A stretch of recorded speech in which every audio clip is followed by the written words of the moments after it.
Good morning, everyone. Scotty White of World Combat Sports.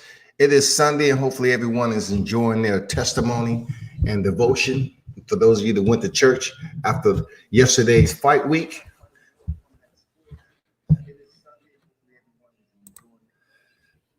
the fight week went off.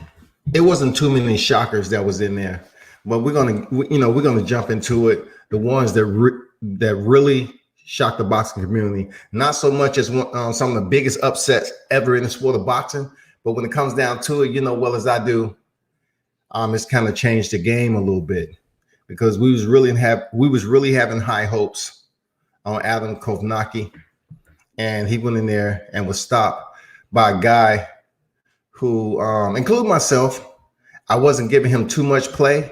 You know what I'm saying? As far as him going in there and being a threat to Kownacki, but Hellenius proved that boxing is a sweet science, and like Emmanuel Stewart said way back in the day, that he did have faith that Hellenius could be something special in boxing. But before we get on the Kownacki being stopped in round 4, right? And salute to Robert Hellenius, man. Salute to the victory. Real talk, man. I gotta give it up to him. You know, as goofy as he looked, the tattoos and everything, dude went in there and handled business, and he basically set himself up for another payday. You know what I'm saying? He's about 30 years old, right? So, you know, he set himself up for another payday. He's about 36 years old, man. And he got boxing tuning in right now, you know? But let's talk about F.A. Jogba. I want to start off with F.A. Jogba. He went in there against Razan Kanjanu. And coming off his last victory up to this fight, you know, he had been dropped. I believe it was the first time he had been dropped in a fight. And we was looking to see if he made any adjustments, any improvement with Ronnie Shields. And we did see that. I will have to say, I have to send a, salute out to Ronnie Shields. F.A. Jogba, I try to tell people all the time, right? And even fighters who should know, some of them, but they don't really recognize it. It depends on who they're favoring in the fight, right? Stylistically, Kanjanu was tailor-made for F.A. Jogba to perform the way he did. That's real talk, because Kanjanu didn't go anywhere. He was right there in front of him, and he allowed F.A. Jogba, who really didn't do anything when you talk about versatility or moving around, using his footwork, lateral movement, being elusive, evasive, whatever you want to call it. We didn't see that from F.A. We just saw him able to land strikes, right? You know, shoot the jab whenever he wanted to, throw the hooks, land his power shots. Really wasn't anything that was so dynamic to the point where you say, man, F.A. is a problem. Like, he is an absolute problem. But what I didn't like is the fact that it was so easy of a fight for F.A. that the referee, who was overseeing as a third man in the ring, allowed that fight to go on too long. And this is why I say that, people, because you was up here, not you as literally, but you as in the collective audience who are responsible and guilty parties, right? Y'all up here destroying the fact that, Tyson Fury and Deontay Wilder was worse than that. I don't care what the blood is. You know what I'm saying? We're talking about punishment, punch counts, all this impacting Kanjanu. Seeing Kanjanu fight before, man, I kind of felt bad for the man because I know he out here making a living. And Kanjanu took extensive amount of punishment, man. I'm like, damn, ref, stop the fight. This dude, he's not gonna be the same.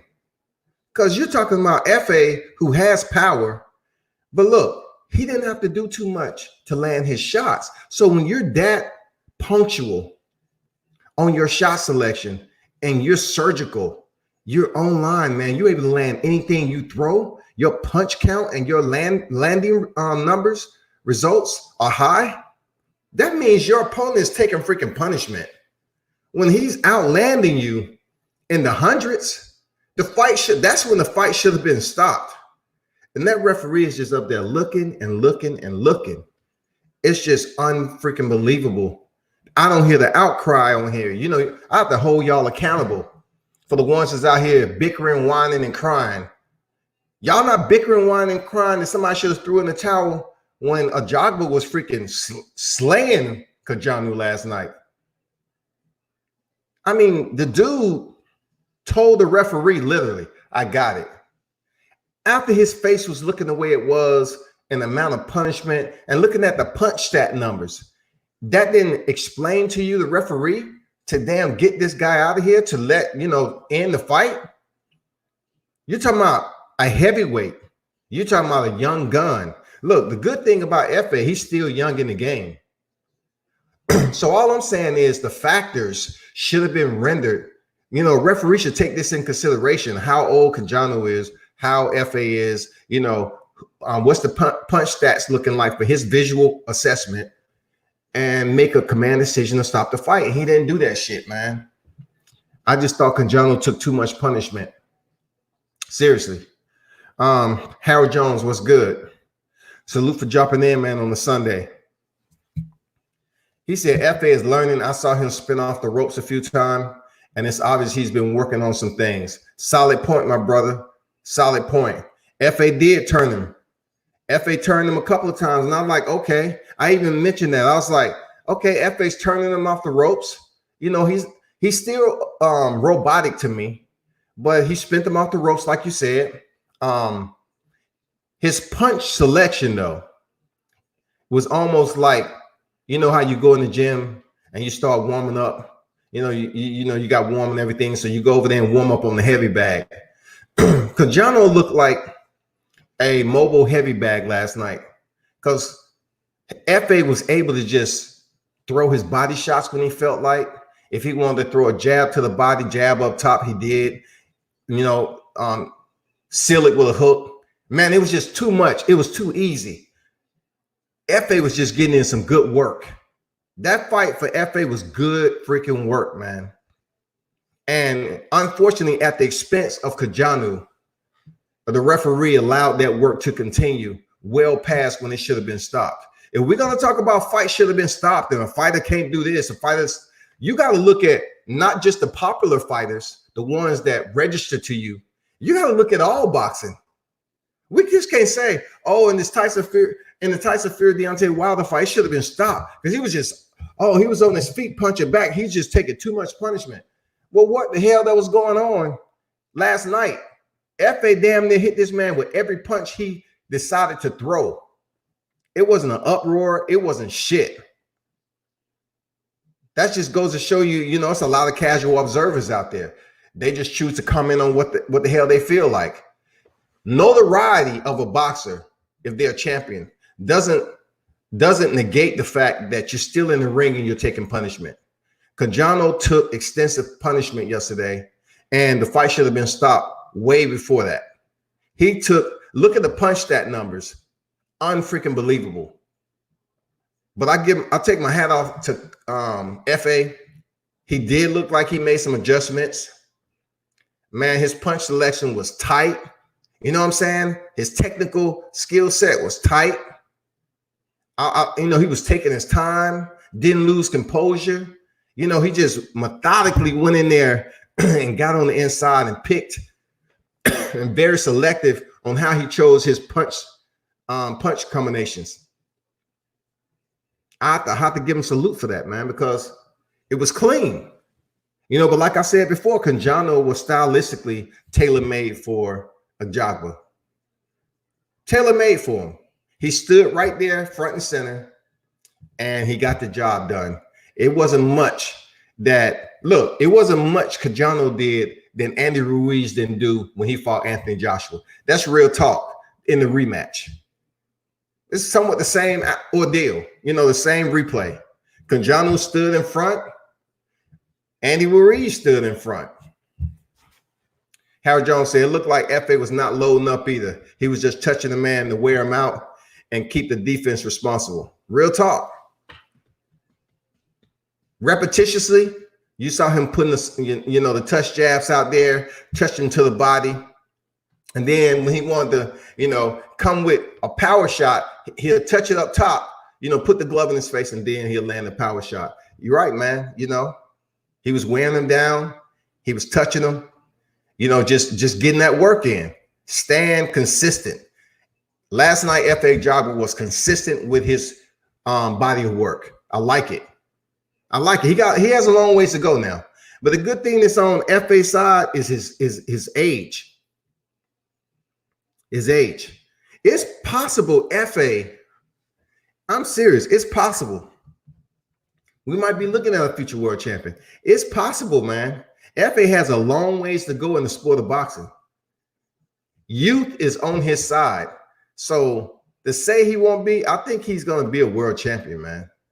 If he's continued to improving, now he needs to work on his defense. He needs to work on the same thing Adam Kownacki needs to work on. Period. So let's talk about that. Hellenius, man, came down in a black robe like he was just leaving a dark chapel on a freaking cloudy night. You know, with all the freaking crows leaving the freaking tower and everything. You know, somewhat like a freaking like a movie. What was that? Not Tales of the Crypt, but I forgot what the movie was. But he just looked a little weird, like he was the Grim Reaper coming out here to collect a soul. You know what I'm saying? And the people who was turning in, like, man, that's Adam Kownacki, man. He's good. Kownacki good.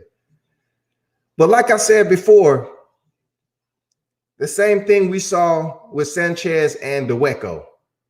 These heavyweights are standing directly in front of one another, flat-footed, and they're taking punishment. They're taking punishment so much like you can't work on defense as a heavyweight. Luis Ortiz don't do that. Luis Ortiz has some of the best footwork in the heavyweight division. Tyson Fury showed that he has pretty decent footwork. When he chooses to move, Tyson Fury can move. Anthony Joshua applied it to his bout in the rematch with Andy Ruiz. He used his ring generalship a lot more than he ever did in his career. When he came back, forget the trainer that he dropped. When he came back, his game plan was to keep as far away as possible, you know, to stay durable, resilient, and make it to the final rounds by putting rounds away. You know what I'm saying? Just packing those rounds away, staying active, making sure he landed his shots. And he was able to do that against a pudgy, lethargic Andy Ruiz. So going to Kownacki, man, I was disappointed to the fact that the last time I spoke to him at the MGM Grand, you know, the man had a a smile on his face, like he was happy about his projection in the heavyweight division. He was happy. But something last night was just a little bit different.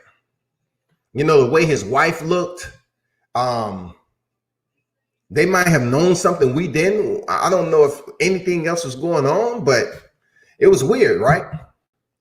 So he gets in there and he want to stand directly in front of Hellenius and headhunt this guy, almost like the Charlo brothers. Real talk. If you look at the Austin Trout fight, the last one with Jermell Charlo, same thing. If you look at the beginning of the Tony Harrison fight with Jermell Charlo, same thing. I don't care if the Charlo brothers have, contentiousness about what I'm saying. Call it constructive criticism. It's not that. It's just basically saying what I, replaying what I saw. Charlos are known to be headhunters. They want to be knockout artists. But when it comes down to Kownacki facing a taller fighter, more experienced than himself, he had the wrong game plan, people. He had the wrong game plan last night. When I saw him go in there and try the Andy Ruiz on Anthony Joshua type of mentality, like time Hellenius through a 1-2 combination, he would try to return like with 4 punches and overwhelm him. But he was too short. Hellenius was too smart. And the first time it didn't work, I was like, damn, he's able to land that jab early on Kownacki. I mean, Kownacki may have, he might want to reconsider his game plan right now. And then when he closed distance again, you know, when he turned to the second and third round, I'm like, bruh, what are you doing? Damn, it's dawning on me. Kownacki may get stopped. Like, this dude is looking like he's hell on high wheels right now. Like, Helenius was on another level. I say, oh shit, you know, Kownacki may be in trouble. Man, when he hurt him, you can tell when a fighter is fresh. It was like no freaking stopping him. Like, his punches was surgical. Man, they was just on the bezel.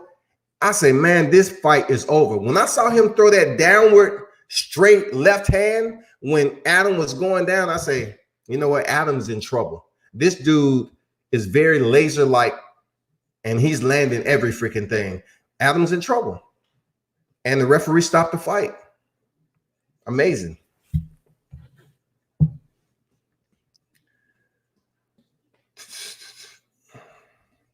Hey, but solid point there, Harold Jones. Appreciate the input, my brother, for real.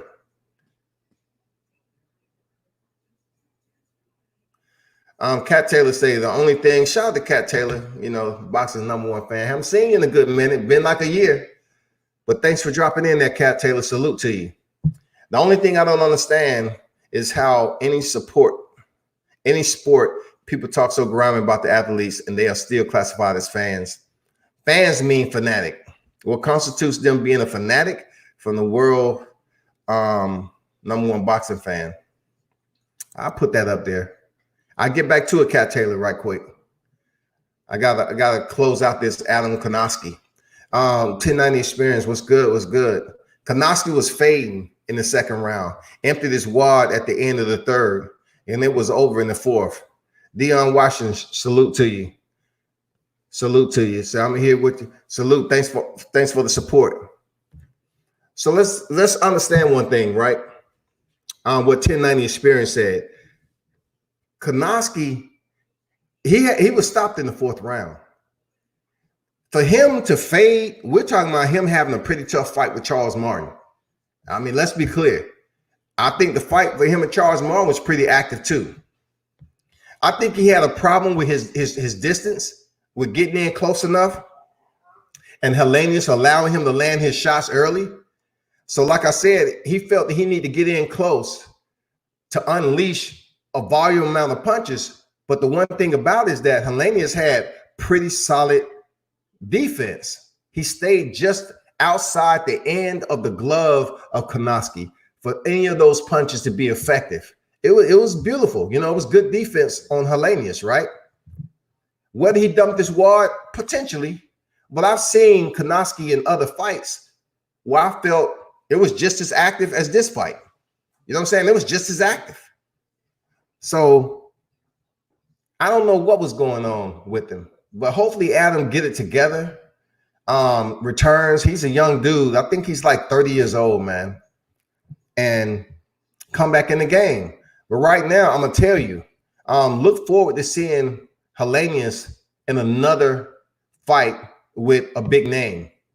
Seriously, the man only has 3 losses on his resume, so look to see him step back in there with a big name. Now, granted, I don't know if he's going to be able to replay or emulate that performance that he had against Adam Kownacki. I hope that's not his biggest performance. I don't want to use Buster Douglas' name. I don't want to use the Saddam Ali name of people who been in positions and then they faded out.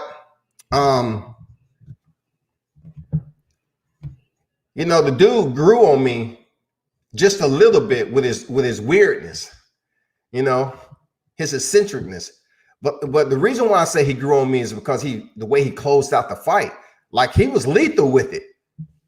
Like that was some poison that he was putting down on Adam. And he did it convincingly. No ifs, ands, or buts about it. Now, of course, I have to take in consideration he was gassed. Like he dumped his load. If he wouldn't have stopped Kownacki at that moment, I'm curious to see how he would have looked if Kownacki could have came out for the 5th round. You know, his nose was bleeding, but he still was very, very punctual with his punches. Harold Jones say Adam went to war with Areola. Also, that stuff adds up. Yeah, you know, he went to war with Chris Areola, and also, you know, he had a pretty solid fight with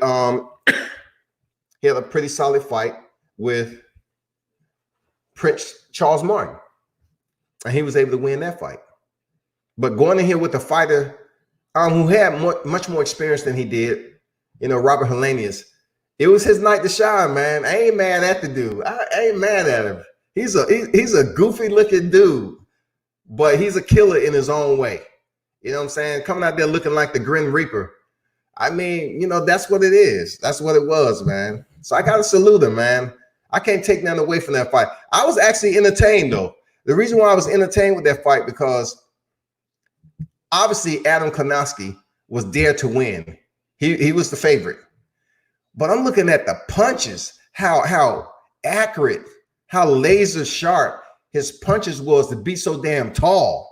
Adam Kownacki is taller than me. I'm 6'3". I've seen the dude in person. So I can imagine Helenius, what, he's sitting at about, what, 6'7"? He's about 6'7", 6'8". Solid point there, Harold Jones. 1090 say, okay. Dion say Kownacki last 3 fights show his ceiling between Gerald Washington, Charles Martin, and Chris Areola. Yeah, he showed that, you know, in 2 layers, what you just said, you know, his ceiling. And, you know, fighters at his age can break through a ceiling according to where their training going, you know, the way their training is going for their progression. And also it shows their toughness. A lot of people was gravitating towards Kownacki, the babyface assassin, because of what you just mentioned. Gerald Washington, Charles Martin, Chris Areola. I mean, that's exciting in the heavyweight division. So it's like, man, this little dude doesn't look like anything threatening. He can box. But yesterday, it was on a whole nother scale, man. Randall Wyatt from Wyatt Promotions, salute to you, out of Cincinnati. He said Adam underestimated his opponent. He came out slugging, didn't take his time and sit and set anything up. Man, if he took Helenius for granted, somebody told him wrong. Helenius might have been that dude, man. You know what I'm saying? But I mean, damn, the dude is coming. Look, check this out. If Adam Kownacki was taking him for granted, somebody told him freaking wrong, because he was coming off his last 2 fights of knockouts. So Kownacki thought that he could wrangle him just like he did Martin, Washington, and Areola. That might have been his mindset, to go in there and take this guy out early. You know what I'm saying? But he comes off, you know, as a goofy looking guy who won't dig as deep as he was last night, but he proved us wrong. You know, he proved that the boxing is a sweet science. You can't really go off looks, you know, perceptions, body aesthetics, and all that, because you might run into somebody like Helenius that shocks the world for a little bit. Good point there, Wyatt. Thanks for dropping in.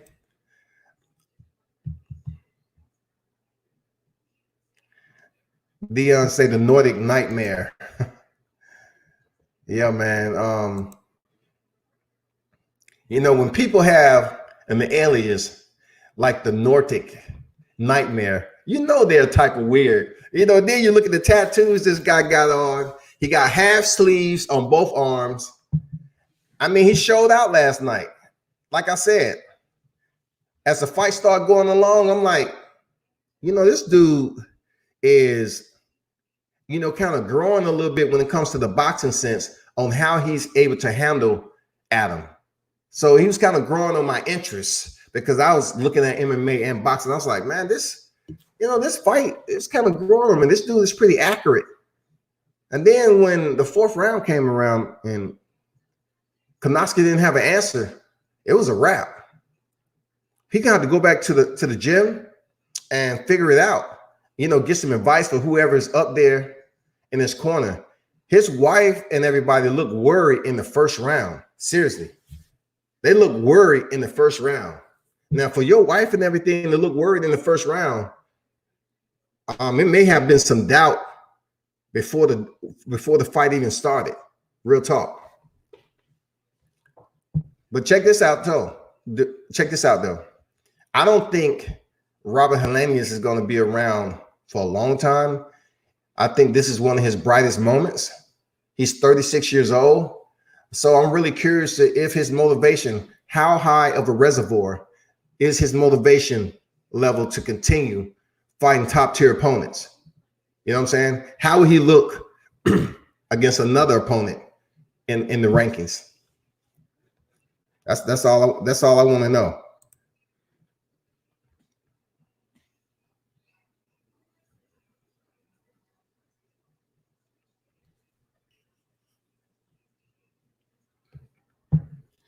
Man, Adam Kownacki didn't even stay around for the post-fight. That should have told you right there. It was just a whole lot of disappointment, man. For those of you that's in the building, do me a favor. Big favor. Hey, hit that thumbs up button. For real. World Combat Sports in the building, giving post-fight recaps. So with that fight being the way it was, Adam Kownacki just had to step back in the gym. It's not like the dude can't box. He can box. And he's pretty, he's pretty exciting. You know what I'm saying? Technically, he's pretty exciting. But he had the wrong game plan. He just had the wrong game plan. When I see all these headhunting fighters who are shorter and the body's right there for you, where's your coach? Are you not listening to your trainer? Like, why are you going in there trying to knock out a 6'7" dude and you ain't a knockout artist? Why would you do that to yourself, Adam? You have to ask yourself that. Why would you do that? Why would you do that? And I would changing lanes a little bit for the Sanchez and Dweco fight. I'm not going to get too much into that. That fight doesn't deserve too much attention. I'm going to be honest, because Dweco just came in there as a sparring partner for Sanchez, the Cuban fighter, and he really just put himself in there as a body. Dweco was just a body last night. He was absolutely a body in both senses of the word. He was a body to the man's resume, and he was a body for him to put that work in. Joey Dweco didn't do anything exciting except be on TV and talk a lot of shit and couldn't back it up. I'm not saying the dude can't bang in the gym. I've heard things about Joey Dweco. I heard he's pretty solid sparring partner. But I'm gonna tell you, last night it was just a one-sided affair looking at him. It's just a one-sided affair looking at Joey Dweco. When you keep getting hit, Conjano was doing the same thing. When you keep getting hit and you shaking your head and licking your tongue, but yet you're not coming back, like you're not sticking them, coming in with the hook to the body, freaking jab up top, another hook, uppercut. I mean, if you're not really sticking them and making them pay, you know what I'm saying you're gonna get this respect one way or the other, then why shake your head, lick your tongue out? It makes no sense to do that. You're just talking shit now.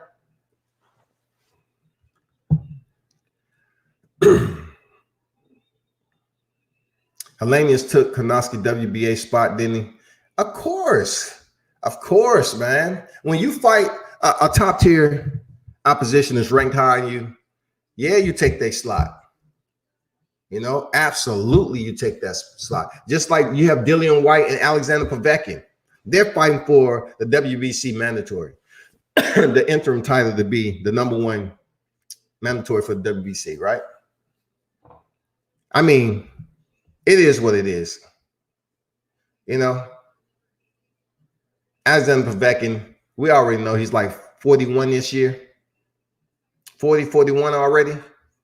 And then you have Dillian White, the puppet, who's been out here just string dancing for Eddie Hearns for the longest of time. You're talking about a fighter who got knocked out by Anthony Joshua in the 7th round, but yet they have him dancing around here being a puppeteer, trying to get Deontay Wilder to close in and pay attention to him and give him a shot back then. When he really should have been paying attention, all he had to do is look over his shoulder and say, you know what, Anthony Joshua right here in my backyard. Eddie Hearns, give me the shot.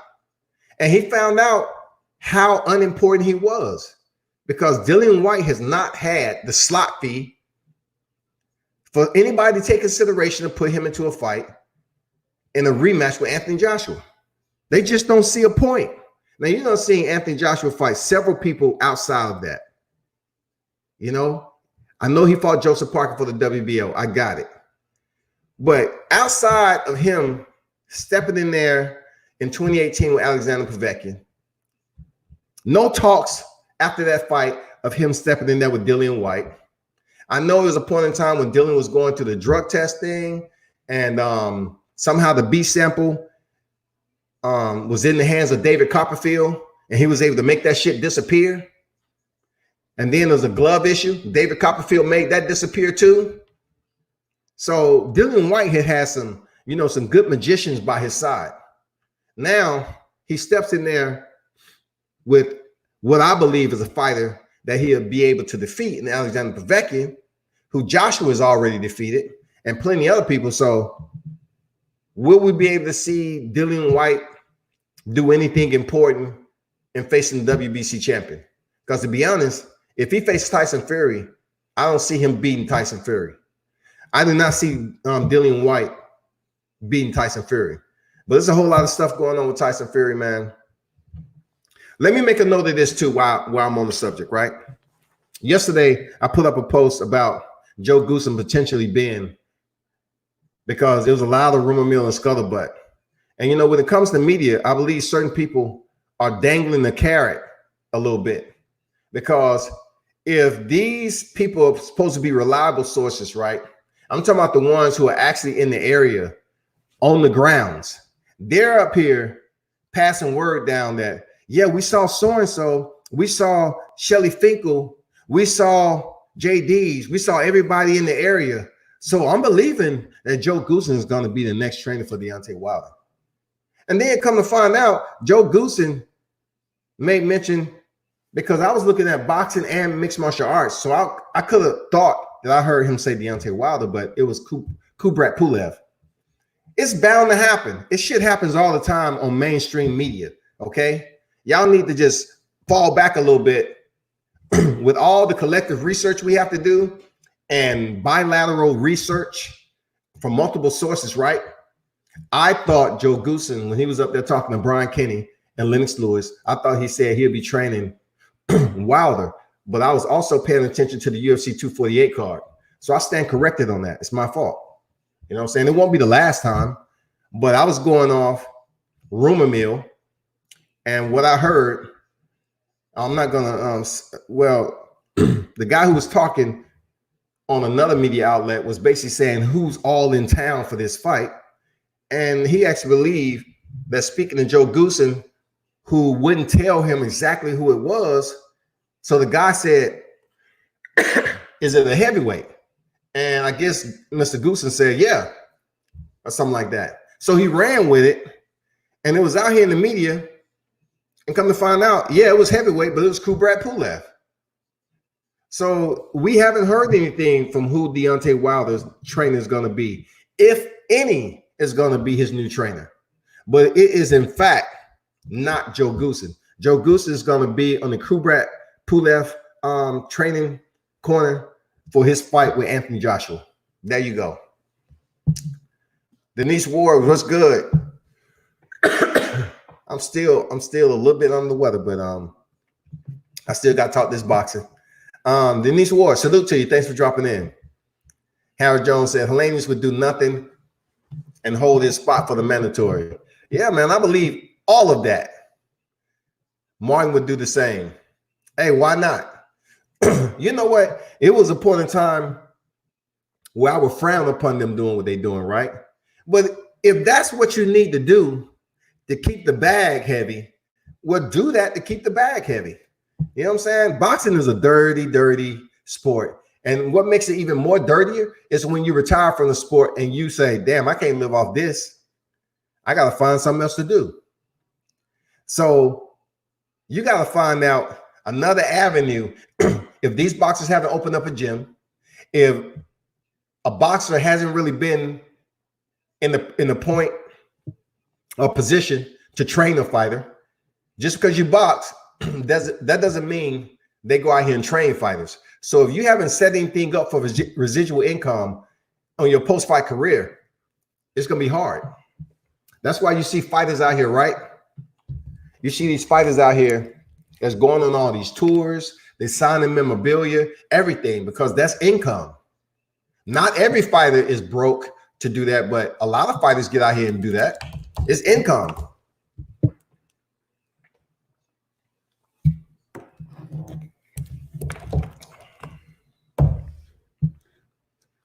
But good point, Harold Jones.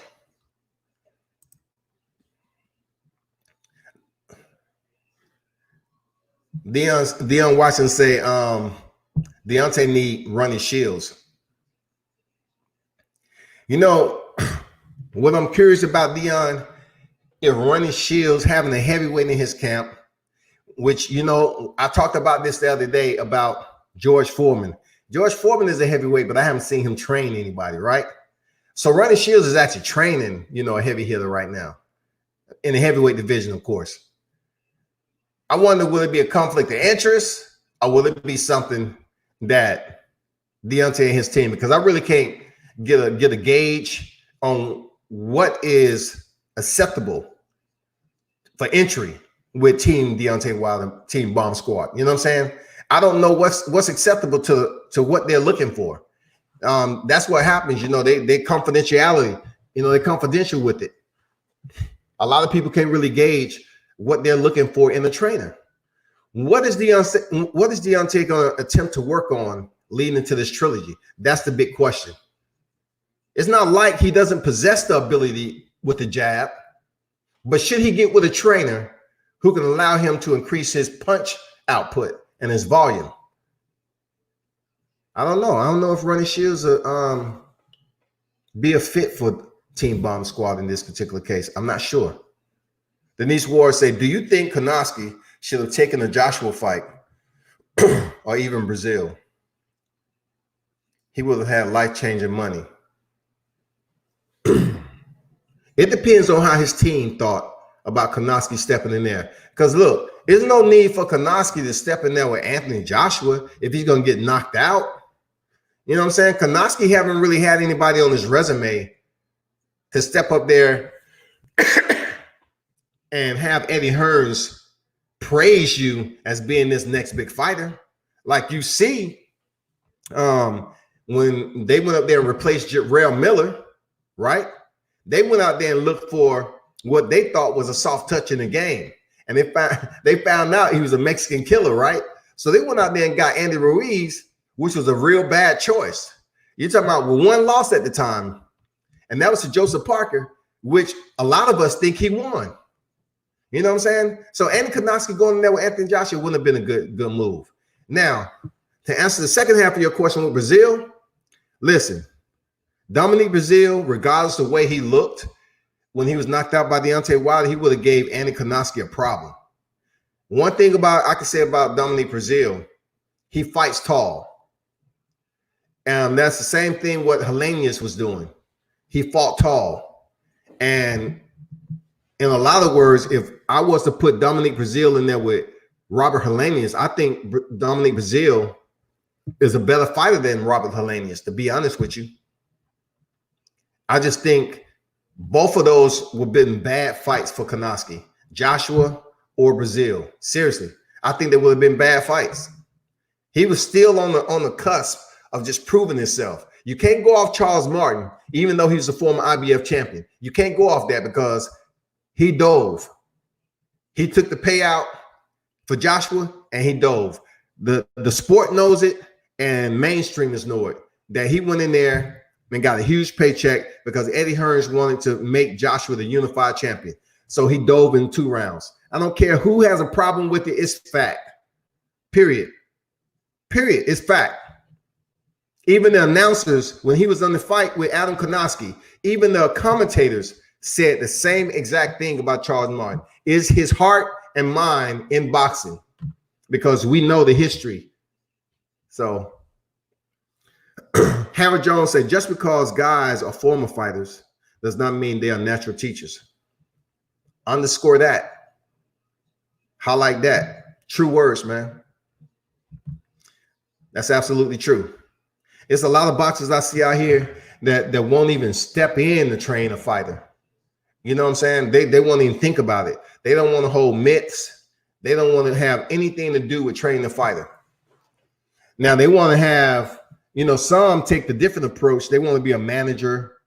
You know what I'm saying? They want to be an advisor or something like that.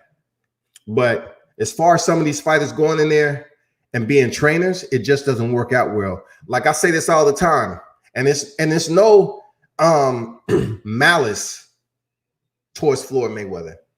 There's no malice. But I haven't really seen Floyd Mayweather teach down a style that he was able to place himself in the master class of boxing. I haven't seen him be able to transfer that over down to anybody. I haven't seen it. Adrian Broner attempted to come out and fight like Floyd. It didn't work. And I really haven't seen anybody else come close to fighting like Floyd Mayweather. I'm talking about not only the physical aspect of his boxing mastery, but I haven't seen people with the mastery be able to execute and delegate the fight plan the way Floyd was. Floyd was a smart fighter.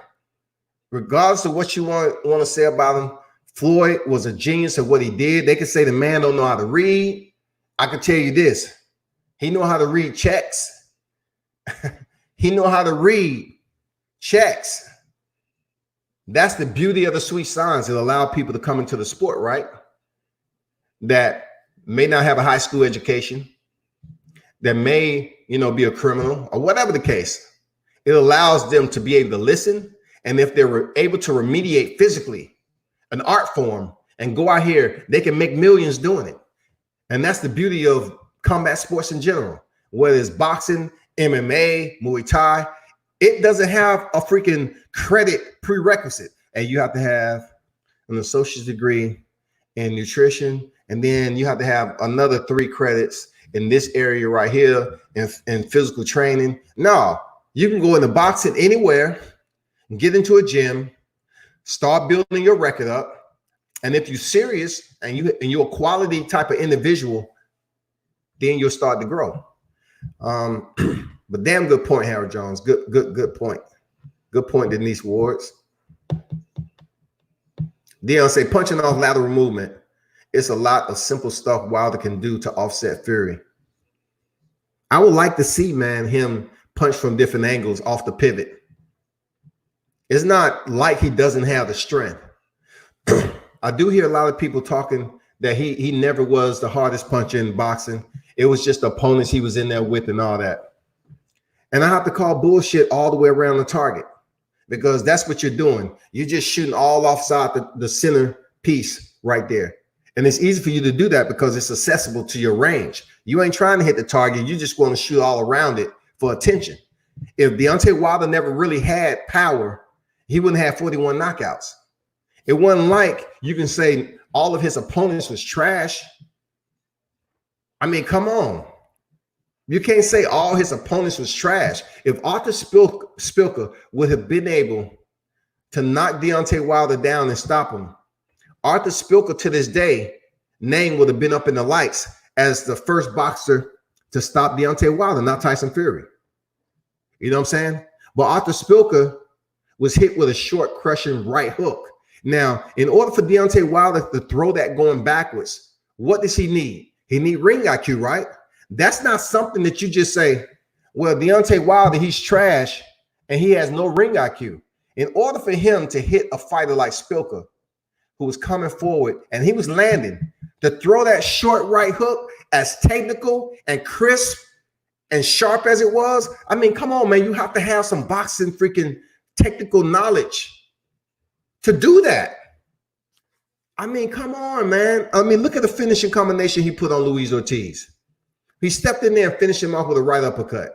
I know we don't see Deontay throw a lot of uppercuts, but isn't that a little bit of your technical prowess to be able to throw something outside of a straight punch down the middle? You know what I'm saying? The last 2 fights, we were seeing Deontay throw the straight right down the middle because the opponent was there and he picked the opportune time to do that, and it worked. Good point, Dion. Good point, man. Denise said, I feel like this rematch is too soon. We really do not know how Wilder is doing psychologically after his loss. Denise, all respect. I think, appreciate. I have to get in closure because this is how I communicate with grown adults, right? And if you don't know, you might take it as dry or whatever. Don't take no offense. You've been around. You know how it is. It's all respect. But check this out, Denise. I just want to kind of give this analogy. Was the same language being used when Anthony Joshua recently was stopped by Andy Ruiz? Not just from you, but was the same language being verbalized when Anthony Joshua was on his knees again? Now, how do we factor in a fighter being degraded over time, and then it's coming up to a point where that particular fighter is stepping in there with a highly skilled practitioner? So we should really keep an eye on him because he may take punishment, right? But check this out, Denise. You couldn't say that with Deontay Wilder because we haven't seen him on the canvas. We haven't seen him. But if you take a fighter before, let's just take a fighter who's been on the canvas like Anthony Joshua in the Klitschko fight. You know what I'm saying? And we take a fighter who's on the canvas in the Ruiz fight. Anthony Joshua has been on the canvas several times. So I'm saying all that to say this. Wouldn't somebody use the same anthem to say, how is Joshua doing psychologically after taking that freaking beating from Andy Ruiz? How is he going to be able to come back in about 5 months' time? Is he psychologically stable? We're talking about Anthony Joshua losing the unified titles in such a way that a lot of people call it one of the biggest upsets in the heavyweight era. But I didn't hear that. You know why I didn't hear it? Because a lot of people was wanting Joshua to come back and go in for the rematch. I don't get that same energy from Deontay Wilder and Tyson Fury. The reason is, this makes it even more strange to me, is that Jarrell Miller popped dirty and was phased out of the equation. They go get a last-minute replacement that comes in the house, kicks down the door, and totally commits armed robbery on Joshua. So therefore, I'm looking for the aftermath, the backlash. What's going on, man? What's going on with Joshua? Is he okay? Should he come back for the rematch with Andy Ruiz after the beating he's got? That's the question. I don't see too much of Deontay Wilder because he really haven't been in a situation where we've seen him on all fours. We've seen Joshua on all fours. I think he got knocked down several times in that Andy Ruiz fight, right? And people's like, well, Joshua don't look the same. He just don't look the same, like someone's different. So if that's the case, wouldn't it play a big role leading up to the rematch with him going in there with Andy Ruiz? And also a lot that people didn't take in consideration is the fact that Andy Ruiz, he only had one loss and he hadn't been on the canvas. But yet when they had the fight in Saudi Arabia, Joshua kept his distance and, the rest is what it is. He won the titles back. But to caveat to your point is that I didn't see the outcry of Joshua, who was in the same situation or worse when he lost his title. I didn't hear people asking those questions about psychological, impairment. Should he get some type of therapy or treatment? And I'm just keeping the buck. That's all. I'm just keeping the buck. I just didn't hear all that. But since it's Deontay Wilder, people are trying so hard. Not you per se, okay?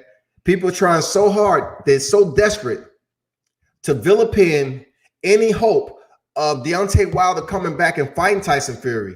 They just want to push it to the side and say he's not ready. Psychologically, can he do it? Physically, is he there? Is everything with Deontay Wilder okay?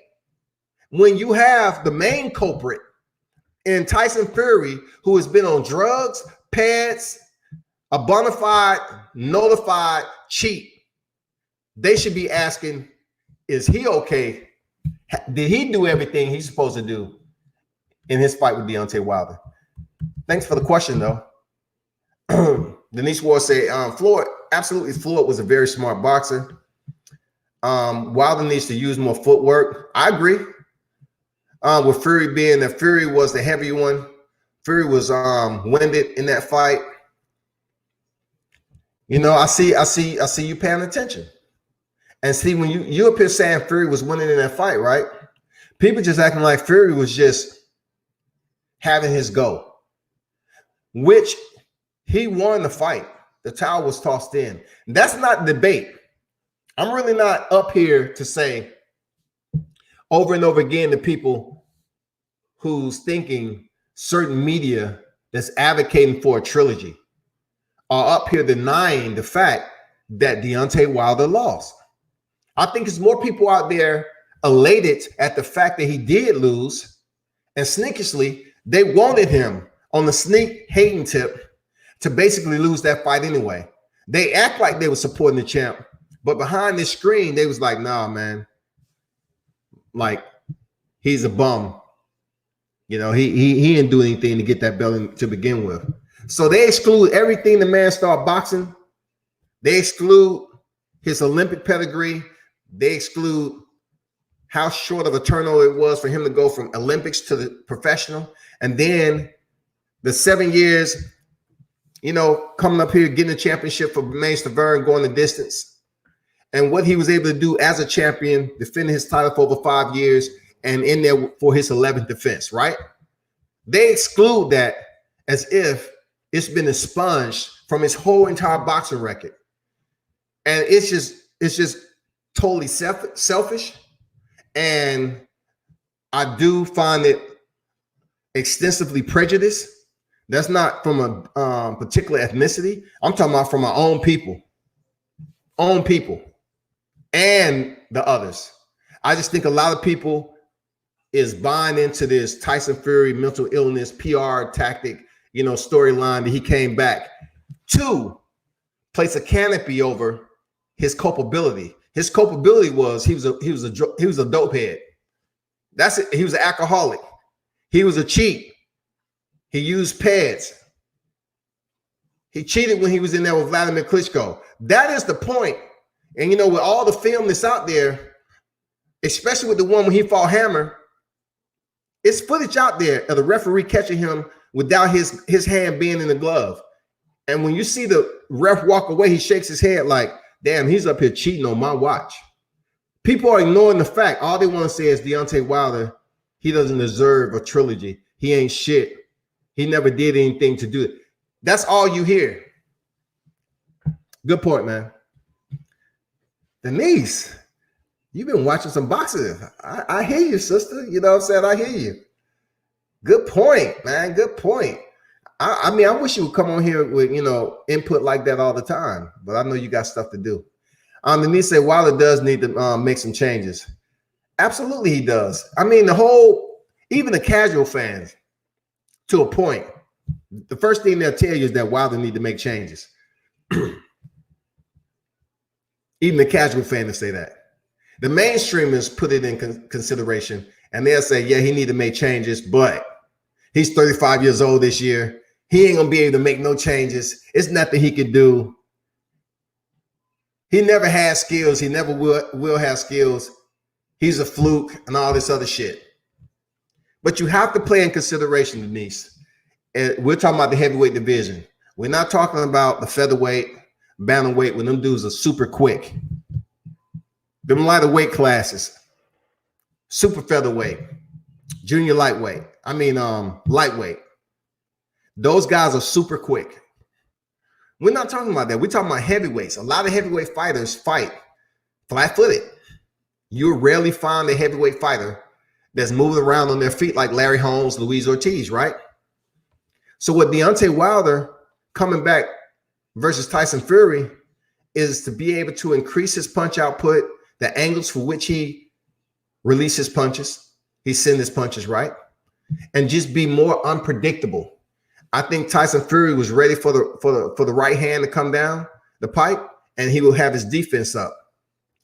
Deontay may need to, you know, kind of be more consistent with his jab to the body, or, you know, use some movement, cut some angles, and land them that power body shot. Use his left hand, lead left hook.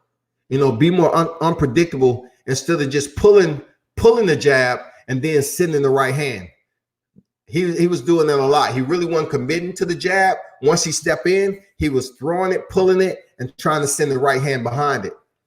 And we're talking about Sugar Hill. They did their research on Deontay Wilder. They came in with a solid game plan. You know what I'm saying? I don't blame them for that shit. That's what you're supposed to do on your opponent.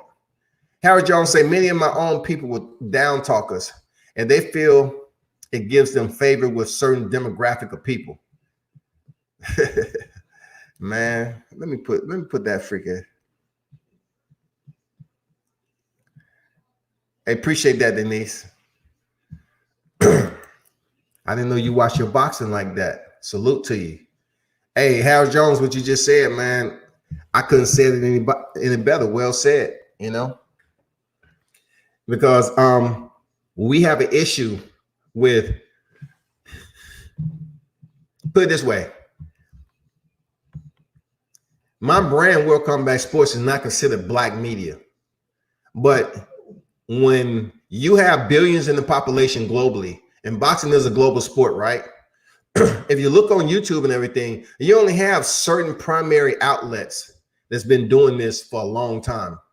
And people tend to zoom in to that particular outlet. Now, you got billions in the global population, but you only have a few hundred outlets over here that people tune into. Why is that? I mean, because there's so much you have to learn for boxing. It's so freaking much. And no one wants to listen. What Howard Jones said about demographics, you know, when people feel that you can't support a fighter that looks black like you, a fighter that is black like you, especially if you black media, they'll say, so let's check this out. Deontay Wilder and Anthony Joshua, for instance. Anthony Joshua has a white mom and a Nigerian father, right? So, you know, he's mixed or whatever the case may be. But if we look at Anthony Joshua, he's black, right? I don't care what you do. You can get a tub of vanilla pudding and you put a drop of chocolate in it, that whole batch is going to change, right? So they would look at Deontay Wilder from the South and Anthony Joshua under the canopy of the UK colors, and they just say, oh, he's a Brit. And, you know, he's been over there so long. I know kids who have been in London for quite some time, and they sound just like it. You cannot tell they're from somewhere else. That's the thing with Joshua. Joshua gets a pass from his residency from being over there as long as he has. One thing about anything you need to know about fighting over there in the UK, like we are in the US, if a fighter is Japanese, when he split the ropes, what is his flag? Japanese. If a Mexican fighter steps through the ropes, his flag is Mexican. His flag is Puerto Rican, Dominican, whatever the case. But over in the UK, Isaac Dogbe, what was the flag that superseded where he's originally from? The UK flag. That's real. That's real. You will represent their nation colors, man. Seriously. So people take Deontay Wilder from the South and Anthony Joshua. They want to, a lot of people want to gravitate to Anthony Joshua just because they want to live vicariously through the dude. When Anthony Joshua was all bulked up and muscular and everything, people's like, man, I want to be Anthony Joshua. Look the way he sounds. He's smart. And that's what was crazy about, you know, what he said about demographics, because when you say you're speaking about your own people get upset like the shit don't go the way you're talking. Hell yeah, it goes that way. Black people are some of the most critical people towards black people. It ain't just me saying it. That's just the fact. I can say that I'm from the South. I've seen it happen. I've seen it happen from our own people just as much I've seen it happen outside with whites, Mexicans, and everything. But in the sport of boxing, though, when you're talking about a heavyweight champion who has a pretty decent background, because nobody's perfect, right? But you're not talking about someone who's been kicked out of the sport for cheating. You're not talking about an individual who's popped when we was expecting him to step in to defend his title. We ain't talking about a person who has video around here with suspect footage of his hand potentially being in a different place of the glove to earn advantage. Now, Deontay Wilder was just knocking motherfuckers out. You know what I'm saying? He was just goddamn knocking you out. He's blessed with that strength. But the hate, y'all, it's no other word to describe it. Seriously, it's no other word to describe it. The hate leading up to this rematch, the hate that he received after the rematch, just because he said the suit was heavy. You notice I haven't even really spoke on that suit, because I just look at it as just like a talking point for Deontay put out there, and that's it. The real deal, the problem is it's a lot of people up here acting like they gave a damn to begin with about the champ, and they really didn't. So right now, they're talking so much shit about him as if the man is not an Olympian. So if you're going to sit up here and say Lomachenko is everything, you know what I'm saying? He's everything. Look at it. He's a double gold medalist. So why you can't give your own freaking U.S. fighters the same love and affection that you're giving them for that Olympic glory? You know what I'm saying? Not too many people say about Carissa Shields' double gold medal. Like Andre Ward, not too many people talk about that shit. Mark Breland was a gold medalist. There's so many Olympic medalists out here that's in the U.S., but people don't even talk about it. Solid point, Harold Jones. Solid point. Jones said, like Wilder's main charge is he needs to prepare for fights like a boxer. The hell with non-boxing related things. Your trainer should be your conditioning coach. I partially agree with that, because his conditioning coach is pretty thorough. Now, whether he need a conditioning coach that's more relatable to the boxing sense of it, I get what you're saying, because that's sports in general. Even track runners have conditioning coach that work in different areas of their ability to improve their speed. With Deontay Wilder, as far as his conditioning for cardio and then having a conditioning coach for boxing, I see what you're saying. But his conditioning coach right now is pretty thorough, though. I will say that. Hit some double end bags. I've been following boxing for years. Okay, I never knew that. For sure. We are Africans without the memory of Africa. Hey, check this out. It's funny you say that. My throat is jacked up. Let me get some water.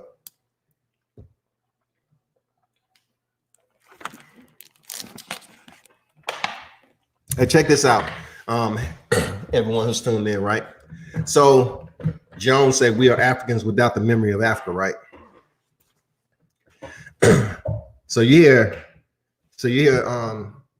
Black Americans. It's a difference between Black Americans and Africans. Africans ain't Americans, all right?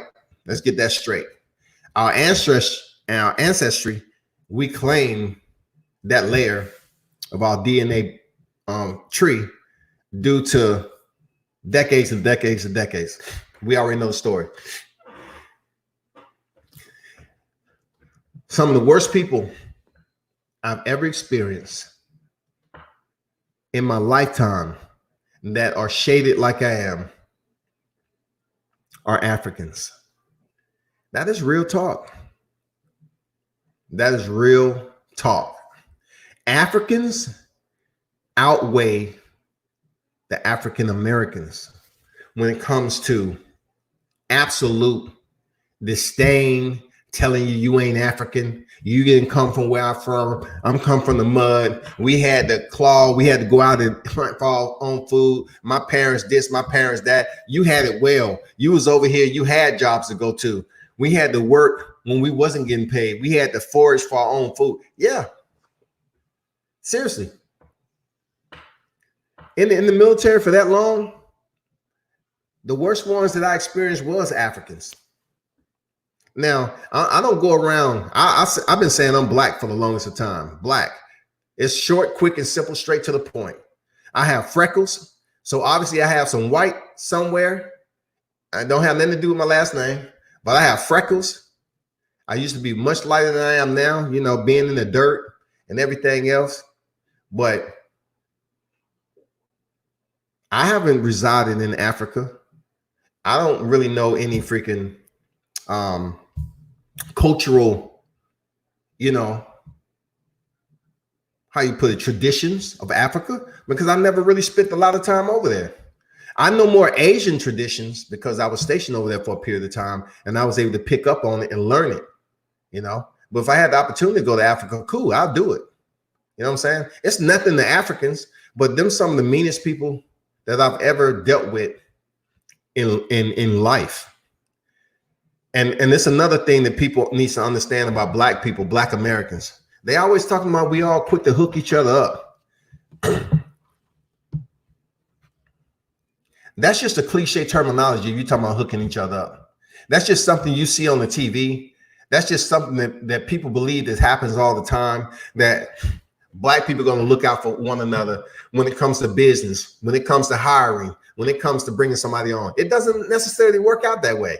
You know what I'm saying? Because you look at some of the top tier businessmen and women that said, hey, I'm Black owned, I'm Black owned.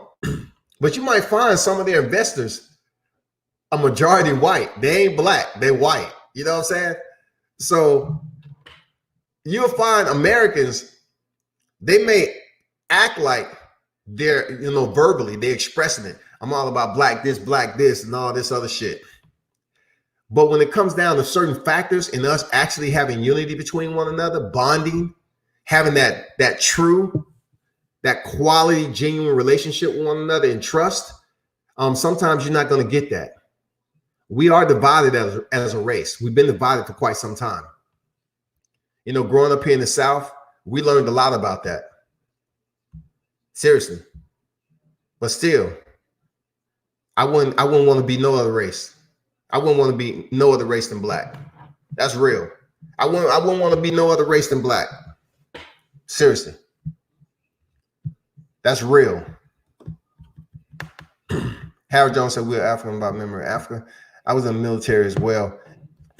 Yes, I remember seeing your picture. Salute to you. Who? Army soldier in the building. But then, you know, that's my take on that. I kind of got off track, but I got to get back to boxing. That's just what I think.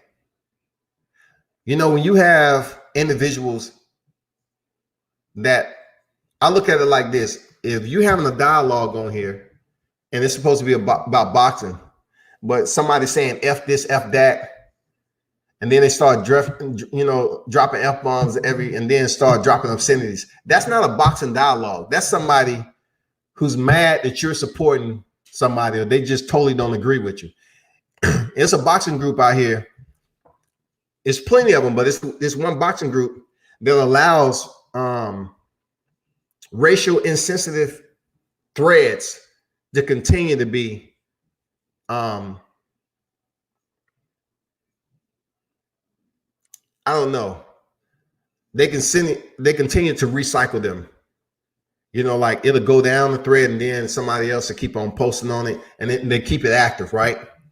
So if somebody complained to the admins, being that the admins are racist, they'll say, oh, you taking this serious? This is just a joke. We're just playing around.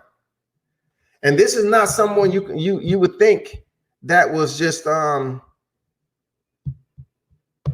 wasn't Black. It was another group where they was talking about monkeys and all this other stuff. And this sister told me, this their freedom of speech. That's just their opinion. And I say, are you serious? The racist stuff that they're saying about, you know, the Blacks in particular, you feel that it's just freedom of speech and opinion? I say, damn, you confused. You're obviously confused, because I thought the groups were no racial content, period. But this particular boxing group, when they were talking about Black fighters, like I know they had a lot of negative content about Carissa Shields, Deontay Wilder. They even had some stuff on there with Terrence Crawford. And really, when people complain about it, the admins would team up on them. So that goes on in social media all the freaking time. It goes on all the time. But anyway, back to boxing. We'll try to figure it out. From what my understanding is, Deontay Wilder has already said that he was absolutely interested in his rematch clause, which is a good thing, right? I wouldn't assume he wouldn't have it any other way. Why? Because he said he was a king. He's been the king of his division. He's a king. A king to me is a man who's able to take care of his family, take care of himself in life, and go around and carry himself as that, right? Just because it's one loss on his record doesn't make him any less of a king than what he was before the loss. It just says that in life, we have our ups and downs, and it's time for him to reevaluate and then try to come back and be strong. If he's come back and get his title, then what is going to be? Tyson Fury, he wasn't the same. Tyson Fury, they robbed him. No. If Deontay Wilder comes back and gets his WBC title, it's going to be hell. It's going to be hell. Seriously. It's going to be hell. You know why? Because a lot of us is saying that potentially he may face Anthony Joshua. But I'm going to call it, like I've said years ago. If Deontay Wilder gets his title back and Anthony Joshua still has his 3 titles, somehow, some way, Anthony Joshua is going to find a way to get rid of one of those titles via a mandatory strip, vacate, or whatever. Because he has a lot of freaking mandatories lined up. You know what I'm saying? When you're the WBA, IBF, and WBO, you're going to have your mandatories. So next, his mandatory is Kubrat Pulev. But I truly don't think that Anthony Joshua would ever pay step aside of money to end his mandatories to take on Deontay Wilder. I just don't think he has the fortitude and the courage to do that. Anthony Joshua reminds me of the lion in the Wizard of Oz. Absolutely. Anthony Joshua reminds me of the lion. No courage. And he said, I want Wilder to get his belt back. Yeah, we do, man. We want Wilder to get his belt back. Real talk. We want him to get his belt back. Real talk.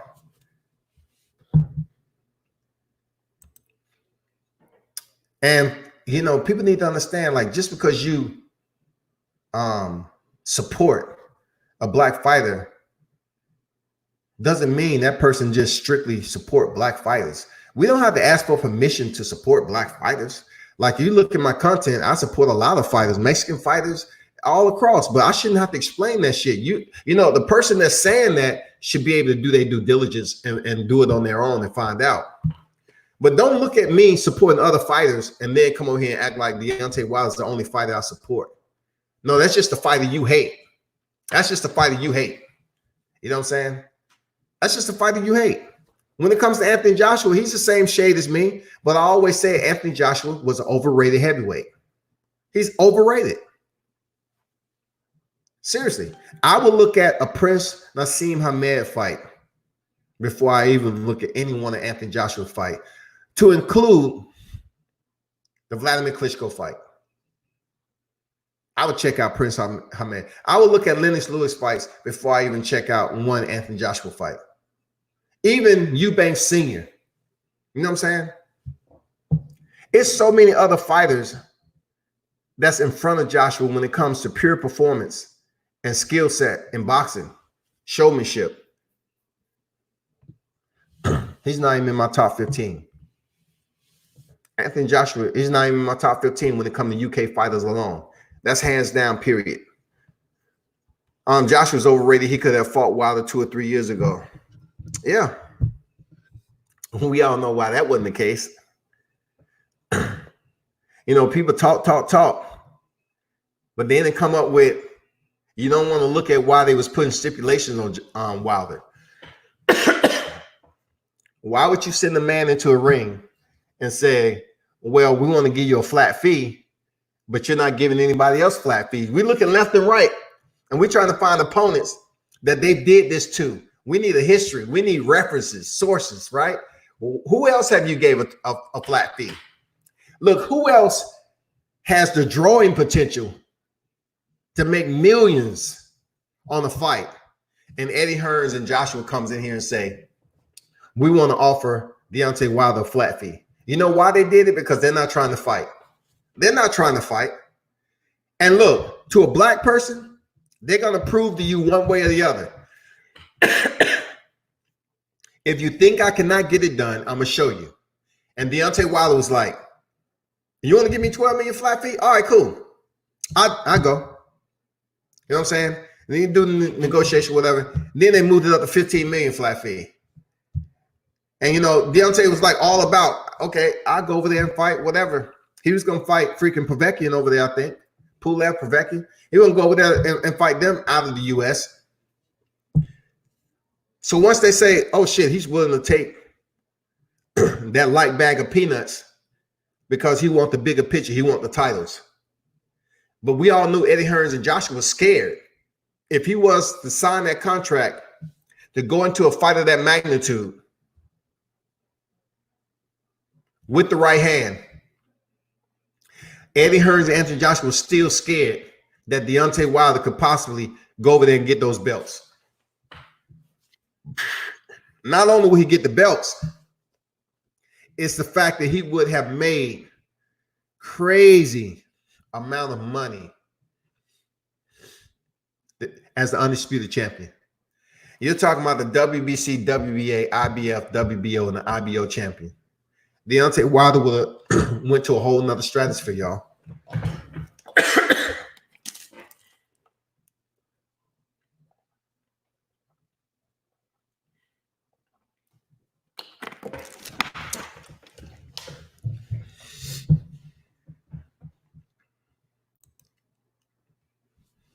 Trying to fight through this congestion like a mother.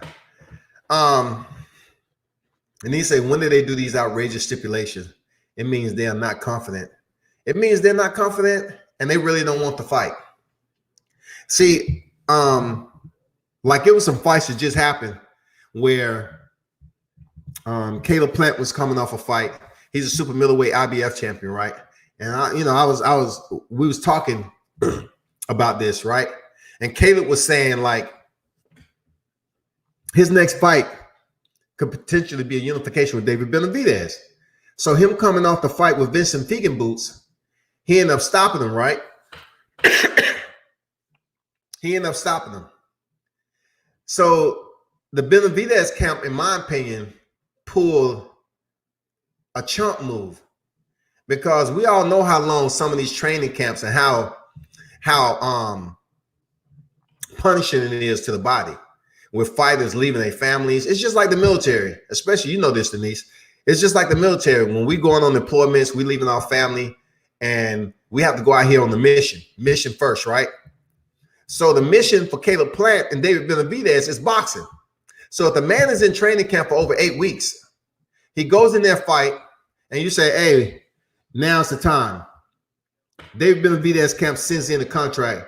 So what that does is you want him to fight in May. He has a very small window to relax after this fight with Vincent, then go right back into a heavy training camp. Isn't enough time for his body to recover to face a champion, to face a fighter like David Benavidez. You know, like you can go into the fight and look like trash because you're overworked, you're overtrained. And that's what Caleb Plant was saying. He's like, man, don't send me no damn contract. We're talking about you want to damn set up a fight in May. And it's already like I got to take a week out and start training camp again in March or whatever. That's just like back-to-back training camps. And I'm trying to go ahead and unify the division. It's not cool. It's not even a sound decision to make. Like this is a big fight for Caleb Plant. Caleb Plant is trying to do bigger and better things. You know what I'm saying? So is David Benavidez. So for them to play contractual games like that, I'm glad Caleb Plant didn't take the fight. But people say you ducking. And just a caveat, the same thing with Eddie Hearns and Joshua. If they sit up here and gave Deontay Wilder that flat fee, they wanted him to be mentally drained before he even go into the fight. During training camp, Deontay is like, I'm only making 12 million flat. And I got so many people to pay. So I'm gonna walk up out of here with 8 million, 7 million. You got to pay taxes on that 12 million. You got to pay your peoples with it. And then you got to take on the remaining crumbs for such a high level fight, such as going in there for the unification with Joshua. It just doesn't make any sense. Real talk. Real talk. It doesn't make any sense. But people don't want to, hear. People don't want to listen to what you have to say when it comes to that perspective, because all they want to do is criticize the man. The man. That's why we have so much that's going on, where you have people being embezzled out of money and all that, because they'll sit up here and listen to Tyson Fury. Fury can come in here and sell ice to an Eskimo. He'll get his father to tell the story first about, Eskimos, how you didn't invite. I mean, Eskimos didn't invent ice. You know what I'm saying? Therefore, there's no relation between the Eskimo and ice. So being that the Eskimo can go out here and make their own freaking igloo, right, out of freaking ice in the environment, you have John Fury telling them, hey, we're going to sell you a different type of ice. This ice, it's different. We got a different type of chemical in it. I mean, it can stand more warmer temperatures, this, that, and the other. And they may have just gotten the ice, miles away and just brought it back in. But they'll go in there and try to sell ice to an Eskimo and say, hey, put this ice on your igloo. It's more fuel more energy conserving and all that. And then when the heat start to come in, what happened? The igloo melts the same way it did any other time. But just because the Furies was in there telling stories that this was freaking a different type of ice, and it's going to last longer, it's going to keep you warmer, even though it still looked like ice, it's going to take much longer to melt. People believe that bullshit. People believe it. They give Fury a pass, man. And I don't see why they're not giving Deontay Wilder a pass just from being him. It's crazy. What's next about this? Hey, I hear that Jason Rosario, right? Somebody put up there the guy that beat Julian Williams. He said, that guy who beat Julian Williams, that shit was funny as hell. Like when people try to talk about you like you non-existent. So we know that Julian Williams, he did so much to advocate to the people that don't discard a fighter just because they had one loss, right? So Julian Williams came in there and shocked the boxing community, real talk, on the display that he put on with Jared Swift Hurd. So he go in there against Jason Rosario, and he has Philly on his back. Hold on for a second.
Had to go get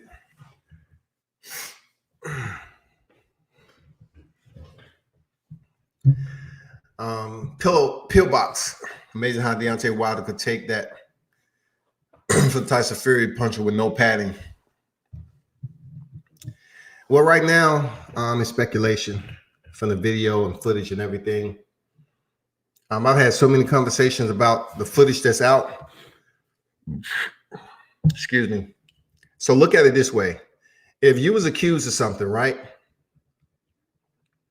And it shocked you. Then you have a response like, man, I never really knew that shit. You know, I'm not sure what you're talking about. Especially in front of the cameras, like Tyson Fury was that time when the referee called him in the hammer fight. Hold on for a second.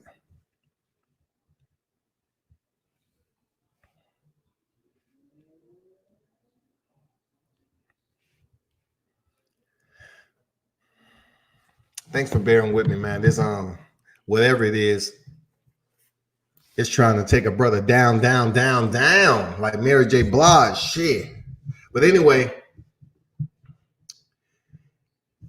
when you get caught in a moment that you know you're damn innocent, right? And somebody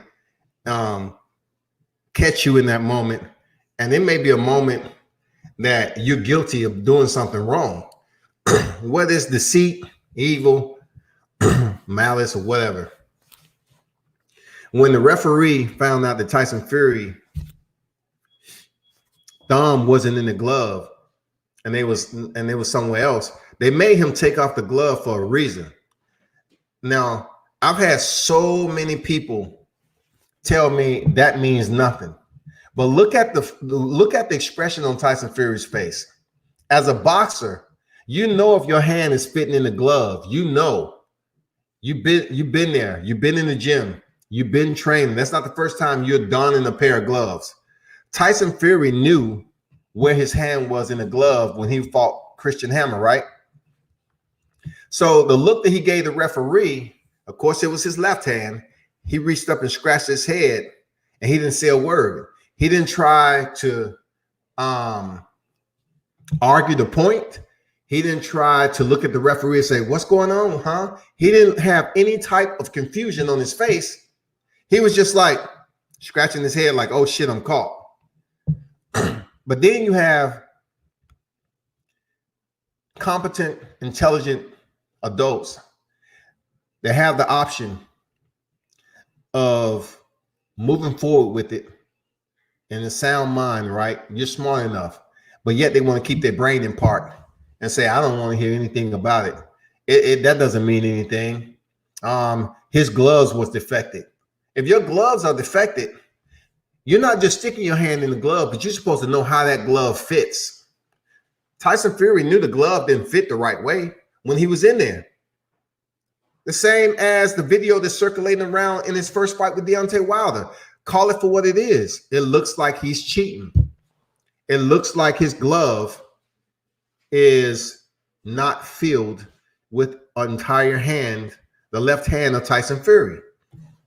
Now you ask yourself, you say to yourself like, okay, Scotty, why you may sit up here and continue to talk about these accusations, right? It's not an accusation to me. I'm just going off the footage that is out there in social media. You can see the video for yourself, right? And then you get in this next fight, February 22nd, where a lot of people wanted Deontay Wilder to lose his belts. So instead of them looking at the obvious facts, a lot of people don't do their research. They just boxing fans, so they don't know about shit in the past. They looking at Deontay Wilder, the way he looked, the way he lost his title, and the excuse that he gave as far as the suit being 40 pounds and he didn't have his legs. Whatever the case was, just say, for instance, Deontay Wilder had other issues going on. But then we look at Tyson Fury. If you still win in that fight and perform the way you did, and we have questions about your performance, and where you abided by the rules or not. Isn't that legitimate? That's a legitimate question. That is a legitimate question for us to ask. Did you follow by the rules and did not cheat? Wore your left hand all the way in the glove? Because I'll be damned if you don't look at the knockout in the first fight. In the 12th round, when he's laid out there, his right hand, you don't see no hand wraps. The freaking tape is all around the hand wraps. But you look at his left hand, you can see his hand wrap. You can see obviously where his hand is further down in the glove than it should be. His hand wraps is exposed outside of the tape. Whenever a fighter goes into the ring, it's a reason why the tape isn't being exposed as they're stepping in the ring to fight. It's a reason for that. It's the safety of the fighter. Why was Tyson Fury left hand? Why was his hand wraps exposed? So you're going to get the casuals to say this, people. They'll sit up here and say some shit like this. Well, it probably moved around in the fight. It probably moved around in the fight. Okay.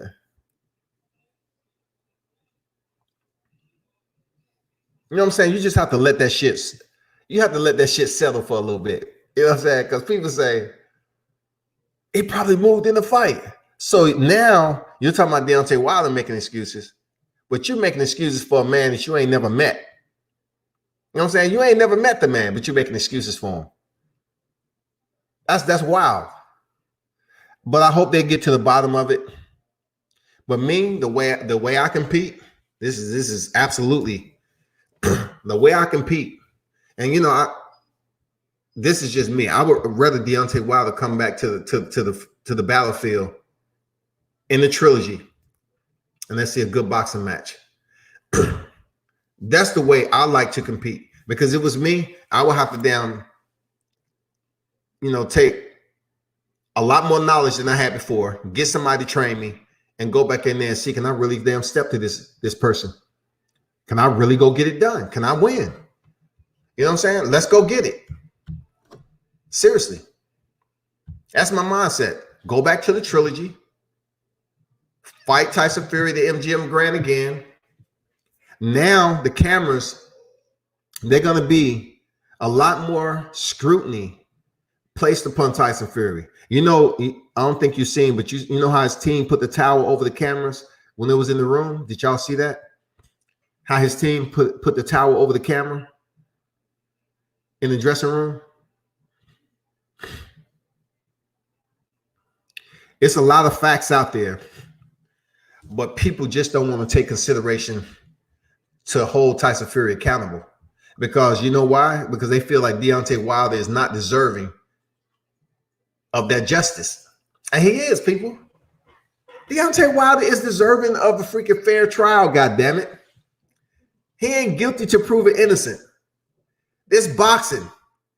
People, so you want to say people dying every day, but we don't want to worry about the champ potentially being in there with a cheater like Tyson Fury, who family has a history of bare knuckle fighting.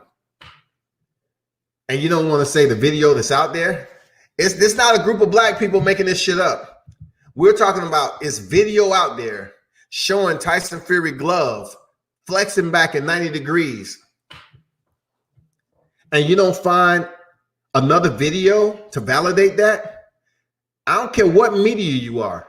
If you ever want to sit up here and have a dialogue with me about that, especially the ones that want to sit up here and archive Ali video and trying to have the audacity to compare that to Tyson Fury flicking his jab out there, you must be insanely misinformed. Seriously, you are insanely misinformed, because it's no way that you can say that something isn't right with that glove. You have other fighters who are saying, we don't see that shit in boxing.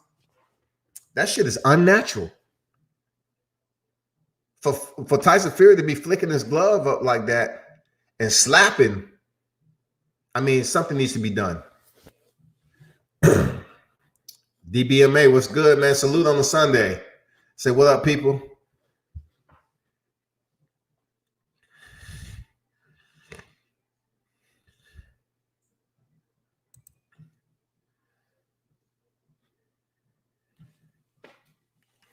Let me switch over to something different. UFC 248 went off yesterday, and what I thought was going to be an epic bout between Israel Adesanya and Yoel Romero, it turned out to be a bit, but there's a whole lot of blandness to it. Like, it underperformed in my opinion. But outside of my criticism, I gotta kind of pump the brakes a little bit before I sit up here and criticize Adesanya for the strategy that he chose against Yoel Romero. Okay, I thought from all the talk that Adesanya was giving, and him saying that he wanted to go in there and try to stop Yoel Romero, he would go in there and do it. So I'm looking at the intensity that he had with Robert Whittaker. And I say, okay, I'm using a little bit of arrow spin. Say, okay, keep that same energy and go ahead with Yoel Romero. So when the fight started, I didn't see that. I saw two counter fighters waiting and waiting and waiting, pop shotting. So I'm like, this is the main event. This is supposed to be a big fight. This is to take Israel Adesanya to the next level, to potentially face John Jones in a super fight. Adesanya chose to stay on the outside. He chose to land soft inside, outside leg kicks. He wasn't really trying to engage by closing distance and getting close to Yoel Romero. I was disappointed. I'm not gonna lie. I was a bit disappointed at Adesanya, what he chose. But on the flip side of that, I understand that he just wanted to get Yoel Romero on his resume as a win. But listen, young hitter, you are trying to basically become the man in mixed martial arts. You're around a group of people in the audience that truly can be about you one day, and then they'll vilify you the next. So them looking forward for you to step in there with Yoel Romero, they wanted you to go in there and put it all on the line. So what he do? He played it smart.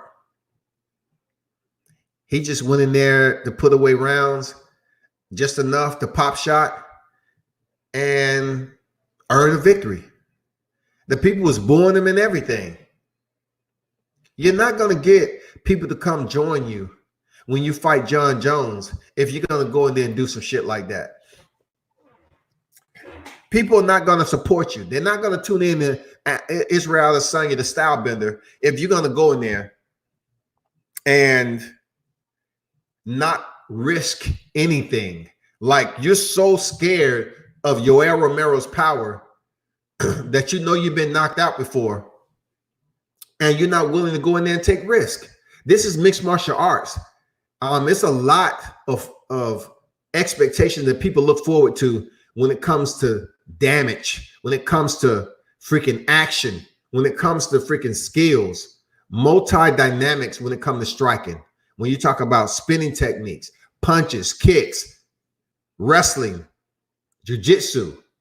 And Israel Adesanya just went in there and stayed on the outside, landed some low calf kicks, inside, outside.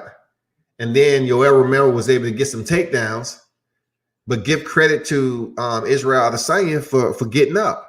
But the only thing about it is that a lot of people get up from Romero's takedowns. A lot. You know what I'm saying? But he was able to get taken down. Romero did land some strikes, but throughout the entire fight, both fighters was waiting. So what Israel was able to do is he knew Yoel was going to wait and explode when he did.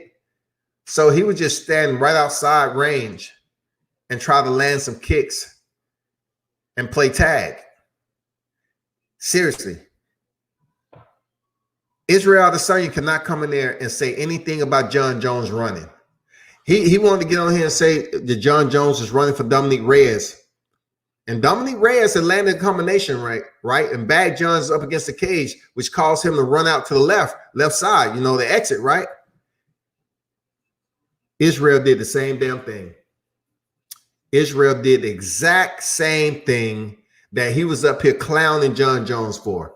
I mean, I think Israel running shoes was. I mean, I'm talking about his 40-yard dash. I think he'll outrun John Jones because Israel looked like he was running in place trying to get out that hole. Seriously, I was like, God damn, Izzy, you fast as shit, man. I know you're a dancer and all that, but did y'all see him try to run out the hole and reset? It underwhelmed what it's supposed to have did to set up a potential fight between him and John Jones. If you're gonna go over here and fight Yoel Romero, who has lost twice to twice to Robert Whittaker and once to Paulo Acosta, and you go over there just to say, I want to stay on the outside and pop shot this dude and win a decision, just to have him on your resume, and you want the fans to sit up here and say, is he? No, it ain't gonna fucking happen. Sorry, it ain't gonna happen. It ain't gonna happen. I can't find a Demetrius Johnson fight that was more boring than that fight last night. I don't even think I can find an Anderson Silva fight like that. A Jose Aldo fight. Maybe a Johnny Hendricks, Robbie Lawler, or Johnny Hendricks. It's people that stayed on the outside for the longest time and had some boring ass fights. Anyway, DBMA, a very lackluster performance in the UFC. He just stood there with his guard up at the beginning of the fight. Man, it was unbelievable. Like, I got to place some liability on Yoel Romero too, right? And the reason why I say this, Yoel, is that you're going in there for the title fight. Not only are you going in there for the title fight, my friend, it's the fact that your age, your window is damn near shut. You're looking through the pane glass, man. So therefore, you've been on this stage before. Why would you go over there with your hands up when you are a very freakish athlete? Why didn't you just say, fuck it? I'm going to test the will of this cat. Every opportunity I get, I'm going to press him up against the cage. I'm going to try to land some strikes, change levels, take him down, wear him down. And then maybe third, fourth round, you were able to get in a lot closer and land those power shots that you're looking for. Nope. Yoel Romero came out there with his high guard like he was Winky Wright. And it was puzzling. I'm not going to lie. It was absolutely disappointing. Moving on, man. A fight that I did like, though, was Zhang Weili, the Chinese champion at strawweight, in there against Joanna Jacek. God damn. If we would have got that action from Romero and Adesanya, you're talking about the people would have never forgot about how they perform. What's so fucked up is I can't even put a match of that magnitude with Adesanya and Romero. I can't even put Stephen Bonner and Forrest Griffin behind it. I can't. The match with Stephen Bonner and Forrest Griffin, even though mixed martial arts was still evolving from where it is now, I still put Stephen Bonner and Forrest Griffin ahead of Adesanya and Romero, period. Hands down.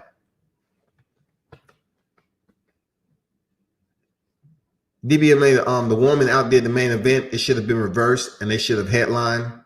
They should have headlined, but it just goes to show you they're very skeptical. And one thing people should note, this MMA fans, right, is they're very skeptical about putting women as a headliner, female fighters, unless you have that superstar power like Ronda Rousey had.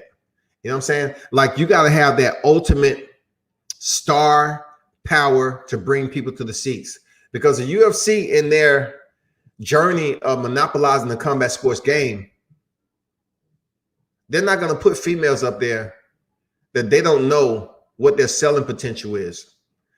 Zhang Weili may have been the first Chinese champion, but what fans know her? What fans outside of that know her? Not too many. They know Joanna Jacek now because she was champion before, but no one really knows Zhang Weili. So getting back to the fight, It's everything we hope for. Both of these ladies went in there and mixed it up. They was landing punches and kicks. But like I said on my live, Joanna, she doesn't give you the fear that she's going to shoot in for a takedown. She's never going to be that person unless she change up her game, right? She's a stand-up striker. But what I did say about Wally is she can force the issue. She can go in for a takedown. And what happened? She went in for a takedown on Joanna, and she was able to get the takedown a couple of times. But back to Joanna Jędrzejczyk, I have to accredit her with working on her takedown defense. So what's going on here is that Joanna's saying, I'm not really trying to go to the ground a lot. You know what I'm saying? I have pretty decent takedown defense. I'm going to work on that. But I'm not going to really be the fighter that goes in, shoot in for a takedown, and try to, keep a fighter on their back. Some fighters are mentally engaged to what they know best. And what Joanna Jędrzejczyk know best is Muay Thai kickboxing. That is her gift. That is her life. That is her full-time sport that she's made a living off of. Now in the UFC, you see the same activity. She's in there. She's using her kicks. She's using her punches. And she's very, very elite at what she does. She's very elite. The only thing I would say is for her to work on her defense, her foot movement. I don't know if you watched it, but did you see the forehead on Joanna? Her forehead had this massive unit, like this hematoma. She didn't even look like the same person. I mean, I thought I was watching A Heel Has Eyes. I could have thought she was one of the freaking stand-ins in that movie. Her head was freaking out here, and Wally Zhang was saying, okay, I even got a bigger target now. But I like the way both fighters was out there, leaving it all in the cage. Zhang showed that she's a true champion. She did. She went in there and fought Joanna. She even went in for some takedowns. She switched it up. Every time Joanna closed distance and tried to come in with a flurry, she was met with the same resistance. I like that. It may be kind of cliche female fighting, but in this particular sport, it worked out just fine for Wally. Because every time Joanna closed distance, Wally met her with 4-punch combination. She gave her energy to meet her energy. She just didn't go up against the cage and get pummeled, or go up against the cage in a straight line back and allow Joanna to come in for the clinch. What was I impressed with? And another point in Joanna's game is her clinch, how strong she was up against the cage against Zhang Wali. I was impressed on how she's been working on her clinch game. It's a lot that goes in to hand fighting, over underhooks, working for over underhooks, changing levels, spreading your legs, for takedown defense, all that. Turning your opponent out, getting the dominant position. I was impressed with young Jędrzejczyk. I mean, her game has come full circle, man, without, the takedowns. I was absolutely impressed how she was able to turn out Wally on the cage, keep it standing, even land some elbows in the clinch. I have to give her props, man, for real. Israel is a defensive fighter and counterpunching. He only reacts to aggressive offensive fighters. Yep, and he was in there, DBMA, he was in there with another counter defensive fighter. You had two counter fighters. On paper, it seemed like they would have absolutely been a superb matchup. And it just didn't turn out that way. Not to flip back, how do you feel about Canelo's situation? And do you feel the zone is on its last legs? Look, I don't speak too much on the zone because I just feel like they remind me of what's the analogy I was going to use? The zone reminds me of what's that store? It reminds me of Kmart. The zone reminds me of Kmart. Like they give you all the freaking hallmarks. Like, come over to the zone. You know, you're gonna have good prices over here. You know, we're gonna goddamn pay you right and everything else. And people know they can go there and get certain items, but not everything they're looking for.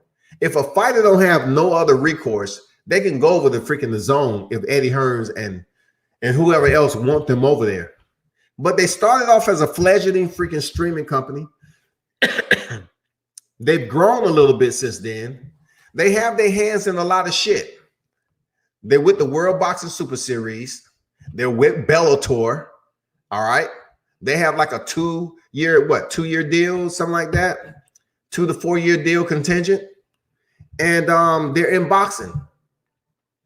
What I'm hearing is they're trying to be the first global streaming company ever.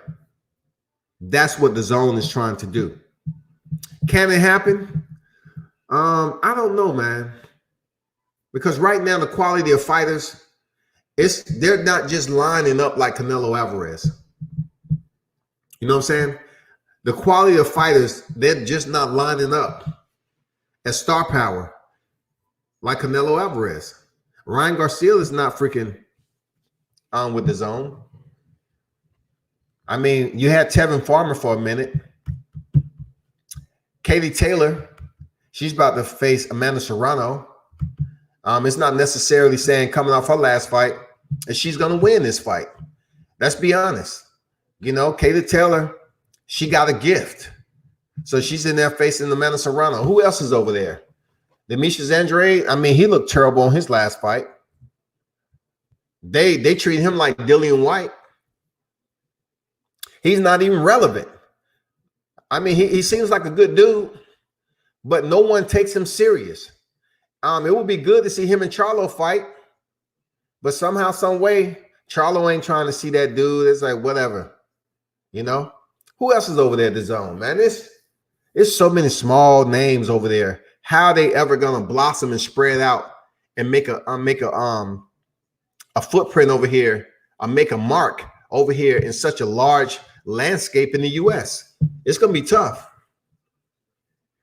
And to be honest, the prices, you know how they came out with the zone with that low price, and then that shit up to like what, $20?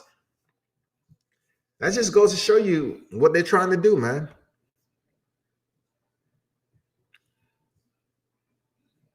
I don't think it's on his last leg, but I do believe that they're reconning some bigger names from over here.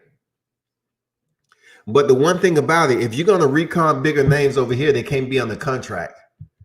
You know, these big names over here in the US, most of them are tied in.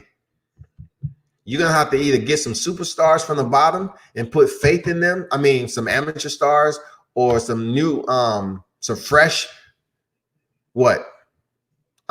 younger fighters, 18, 19 years old, and try to raise them up in the zone to be the face of the company later on. Cool.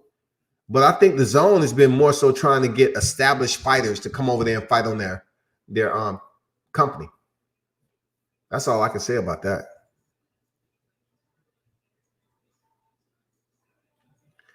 But back to Joanna J. Chick and Wiley Zhang, man, salute to both of those females. I learned a lot off that fight because I was kind of putting Wiley Zhang as, it's been so many Asian male fighters that's in the sport, and they really haven't lasted a long time. They really hasn't. Like, they really haven't lasted a long time. So I was really trying to gauge Wali's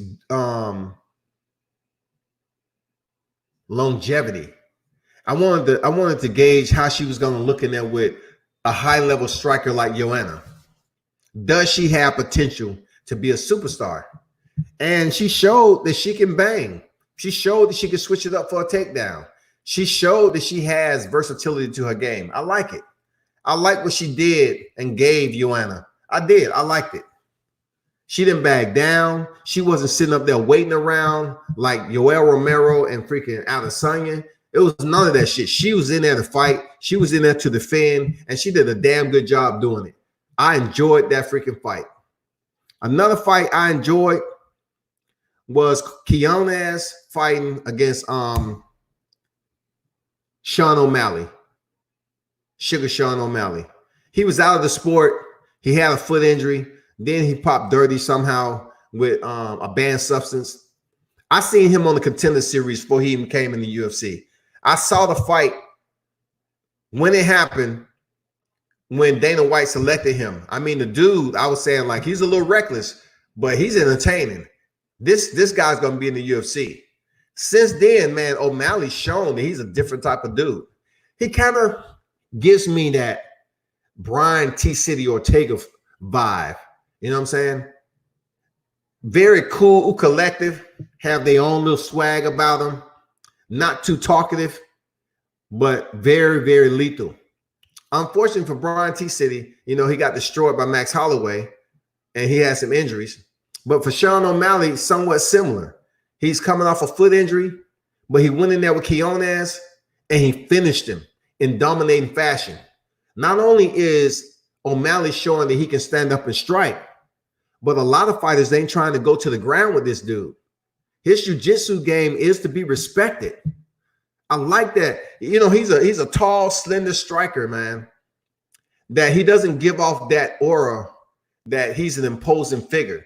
But when you get in there and see him put that work in mixed martial arts, when you go in there and see him perform, he's very exciting to watch. I like it, man. I think Sean O'Malley is going to be a future world champion, man. Seriously. I think that dude is going to be a world champion. If he stays healthy, don't pop, you know, stay clean, he's going to be a problem. Seriously. DBMA said, Eddie Hearn said Katie Taylor undisputed world lightweight title fight with the Amanda Serrano is the biggest women's boxing match in history.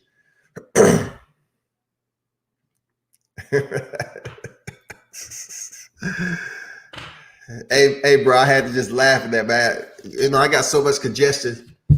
I had to laugh at that because we know Eddie Hearns how much shit he be talking, yo. You know what I'm saying? You know Eddie Hearns, man.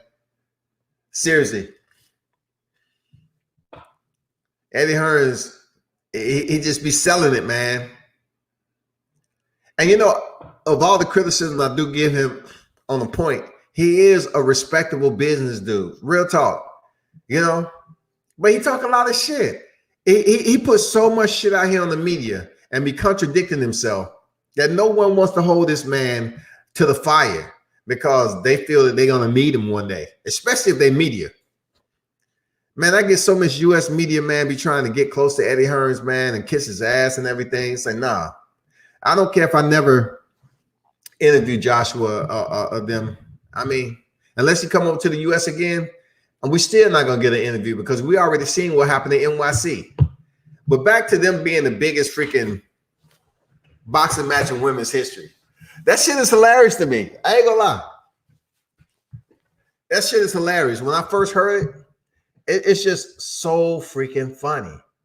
Because look, no one talks about Amanda Serrano outside of the mainstream media, outside of the pure boxing fans. Like they know of Amanda Serrano, but guess what? Don't nobody talk about her. She's a 7th division champion, and her name is rarely mentioned. Katie Taylor? Katie Taylor, no one barely even mentions Katie Taylor's name. After seeing her performance, where she should have lost, Eddie Hearns is saying this is going to be the biggest women's boxing match. I'm going to tell you like this. I would say that Amanda Serrano and Heather Hardy may be better than this.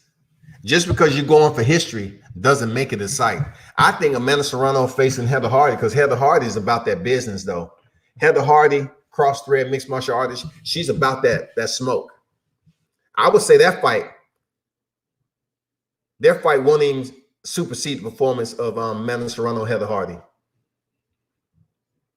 I don't think it's going to supersede the impact, even though it's different weight divisions, of Ann Wolfe and Bunda Ward. I just don't see it happening, y'all. When you talk about the best women's boxing match in history, I still don't think it's going to supersede freaking Layla Ali, versus Frazier. Ali versus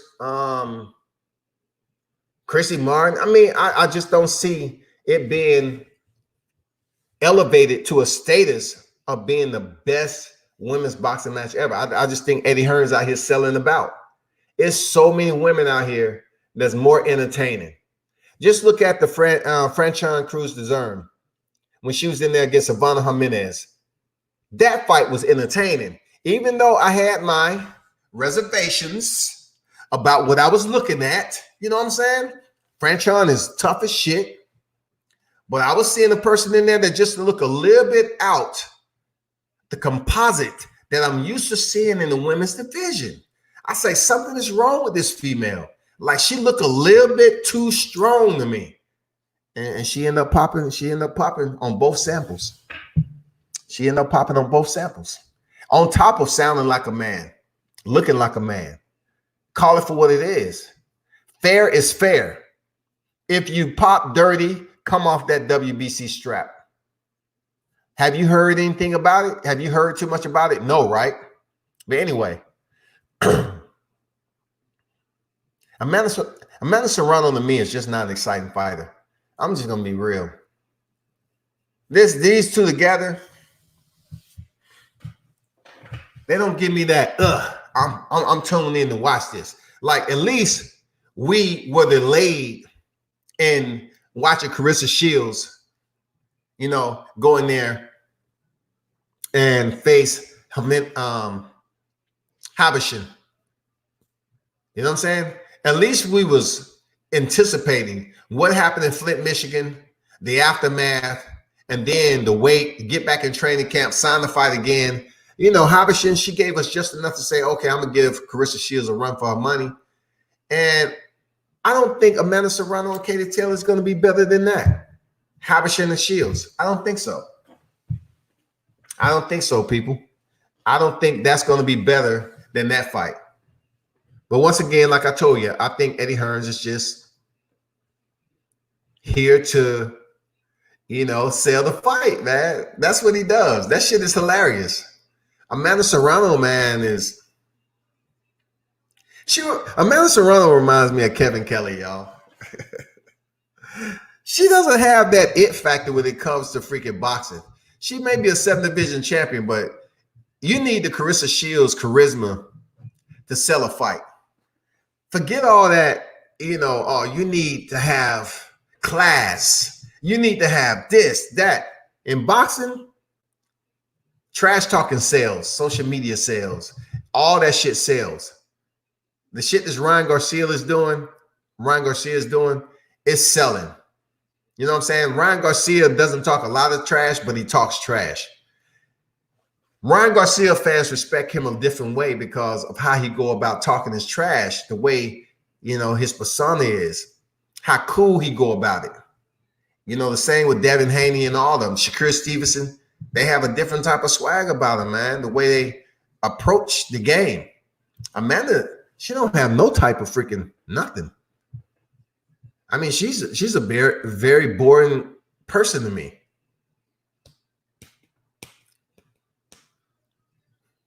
So if the fight gonna happen, it's gonna happen. It's all good, man. That's the only thing I can say about it. I have no idea. What I can tell you, like I'll watch. I watch. It's 15 to 20 other women fights out there that I will watch before I even consider watching this, and it hasn't even happened yet. It hasn't even happened, man. I've seen Amanda Serrano fight in mixed martial arts too. Same thing. She just doesn't have that it factor. That doesn't take away from her body of work, her credentials, her resume, her ledger. But I'm just saying she just doesn't have an it factor for me. When you want to put her under the halo of saying this is going to be the biggest women boxing match ever. Who say who? I don't think so. DBN say this was the year of the upset. What's your take on Robert Helenius? KO of Alan Kownacki by surprise with a big knockdown in the fourth of their eliminate bout. Yeah, I talked about this earlier. Hold on for a second. I gotta get some milk. Hold on.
Man, it's cold trying to take me back to when I was in the field in Korea.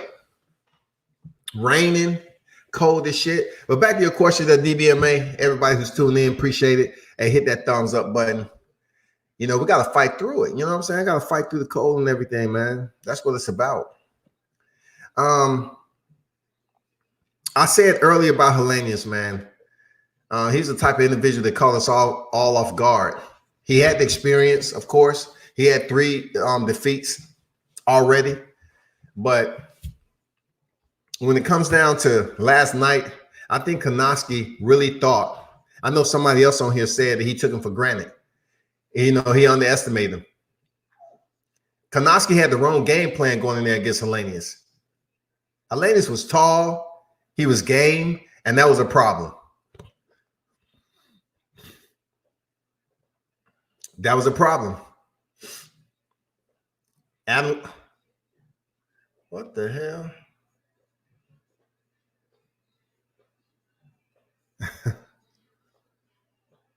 My bad. I'm looking at these I'm looking at these NBA players coming here with these clothes they be wearing. Anyway, that shit is like, fashion is on a whole nother level today. But anyway, Helenius was about that work from Alan Kownacki. And, you know, the shorter Kownacki was trying to get in on him. Instead of him going to the body and then working up top, man, just setting it up, getting a reaction from Helenius. He didn't even do that. He just freaking went head hunting. He looked wild to me. He did. He looked a bit novice, like he didn't have a game plan. It was too sporadic watching him swing the way he was, just swinging punches and not really setting it up with any solid game plan on where he was going to go with it. Like, what is your point of direction, homie? Like, are you going to go for the hook to the body? Are you going to go for uppercuts? What are you trying to do here? You was just freaking wailing away at the top of the mountain, and this dude was just leaning back just out of reach, and he was catching you with counter shots.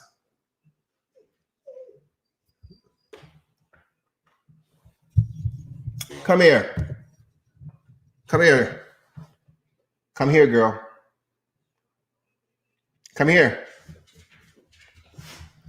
What are you doing? I'm on the live. Come here. Don't go over here. Come over here. You want to say hi to the people? Come here. No, over here, girl.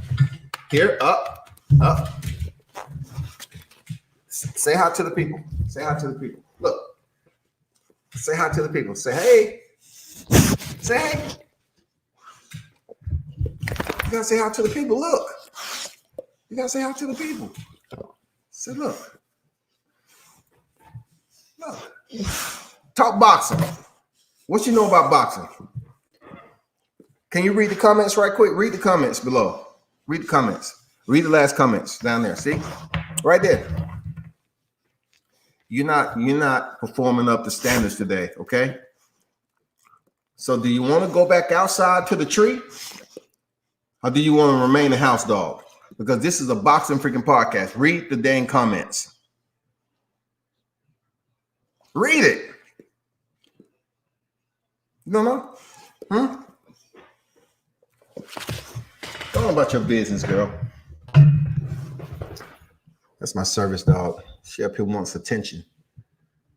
But yeah, Adam Kownacki, he's going to have to figure it all out. You know what I'm saying? Because a lot of people saying he was a hype. I think Adam Kownacki has boxing skills. Who I would want to see him in there with, though, Andy Ruiz. Andy Ruiz coming out his performance with Anthony Joshua looking all freaking nice and tubby. Send him in there with Adam Kownacki. You know what I'm saying? Yeah, he took his first loss. Andy Ruiz has his second loss. Yeah, put them in there together. Both in the same division. I want to see it. Adam Kownacki and Andy Ruiz. They damn near got the same body type. Andy Kownacki's just a little bit thinner. And I don't know, man. I think it'll be a hell of good fight. For real. I think it'll be a very good fight, man.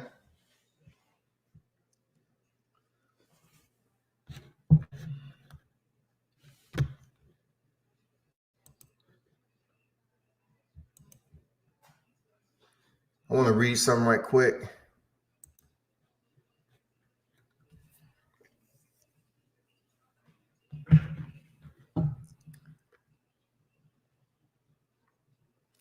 This is the article that I saw earlier, right?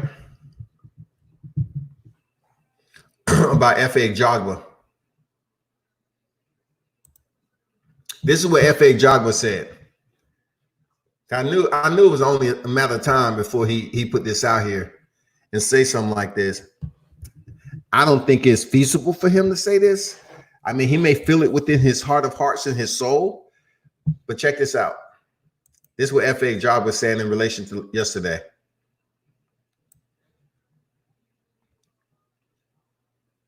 Ronnie told me to attack the body behind the jab, said Jogba. It was very effective, and it started to slow him down. When he got close to me, I knew to throw more and punish him. Cajano has a lot of experience. When I threw my jab, he used his right hand to block my vision, so I couldn't throw as many combinations as I wanted. It was a good challenge. It's up to my team. This is what's underlining. It's up to my team who we fight next. But I want hard fights, said Jogba. My team has a plan, and we'll keep following it. Now, my question to you, the fight fans, do you think F.A. Jogba should get hard fights now?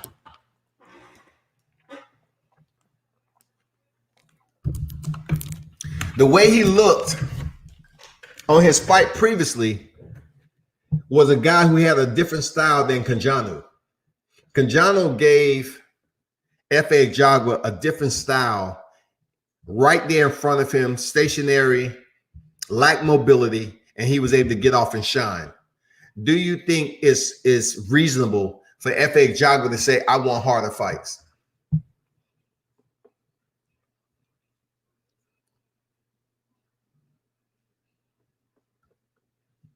Drop your comments below.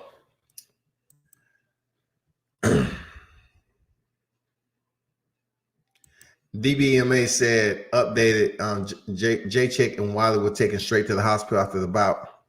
And despite the size of hematoma, she was discharged in the early hours of Sunday morning with no serious injuries. It wasn't no bleeding. There's been plenty of hematomas before. But her head, man, she looked like she had a mass on there. They probably put some ice on it, and that was that. Let me go over here to the aftermath of UFC 248 and read y'all this article. I want to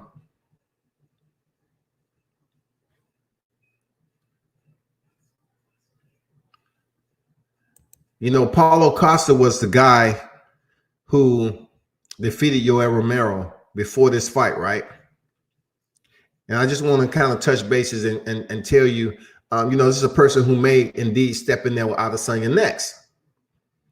He said, horrible fight, Costa told reporters. I was ashamed to watch the fight. Adesanya is nothing. Adesanya is the most shameful champion I have ever seen. He just runs. He's nothing. He's scared. I think he doesn't deserve to talk about him. But he was shit that fight. He was shit. I will make him cry, Costa said. I will hit him very badly, and he will cry like a baby. I will slap his face in my fight against him. That's it. He's shameful. And I don't mind Paulo Costa talking the way he is against Adesanya. He's building the fight up. And, you know, Paulo Costa does have bragging rights. He defeated Yoel Romero before.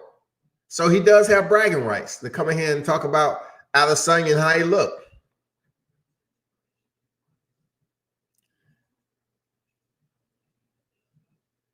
UFC President Dana White said the onus on Romero for his lack of aggression and output, which is true. Romero did have lack of, but that's how he fights.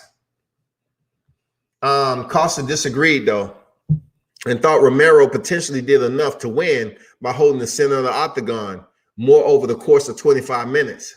Nevertheless, Adesanya retained the strap and now matched up between the two undefeated middleweights will be next. Paulo Costa said he would like to see the fight happen during International Fight Week in July. And White said that's certainly a possibility. But in the presser leading up to this fight, Adesanya was talking like, hey, Dana, make the fight between me and John Jones at International Fight Week.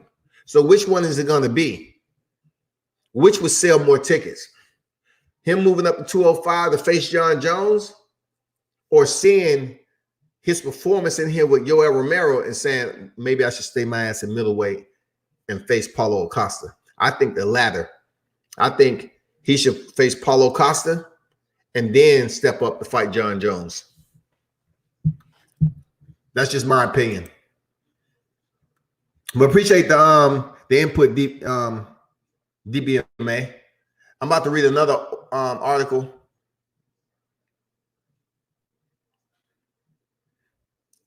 I was just talking about Brian T. City Ortega, right? How much he's an OG. Brian T. City Ortega is trained under the tutelage of the Gracies. He is a lethal dude. He just need to work on his hands. Very lethal. But yesterday, which nobody knew about, is that Ortega attended, right, T-Mobile Arena. You didn't see him on the cameras too much or anything.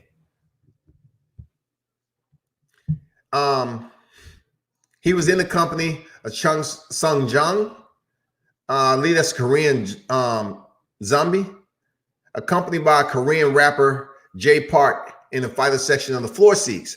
It was Park with whom Ortega had a problem with. According to the eyewitness who reached out to MMA Junkie, Ortega approached Park during the Joanna and J-Chick walkout and confronted him over trash talk last month. Leading T-City to open hand slap Park. The incident happened while Zhang was in the bathroom, leading to Ortega being escorted out the arena. I'm telling you, Ortega is an OG when it comes to shit like that, man. He slapped the guy that was with him. Of course, they took the video down.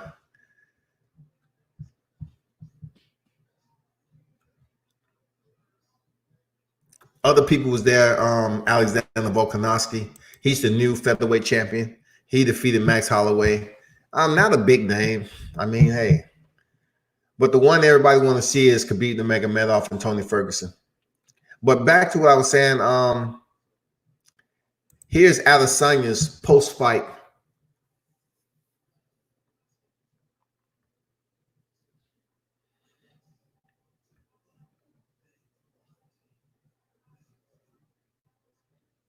So Adesanya in 5 rounds, 18-0, and Romero 13-4. When the dust settled, people, the fans booed. They had been booing regularly from the first minute. The first minute they was booing because shit wasn't nothing popping.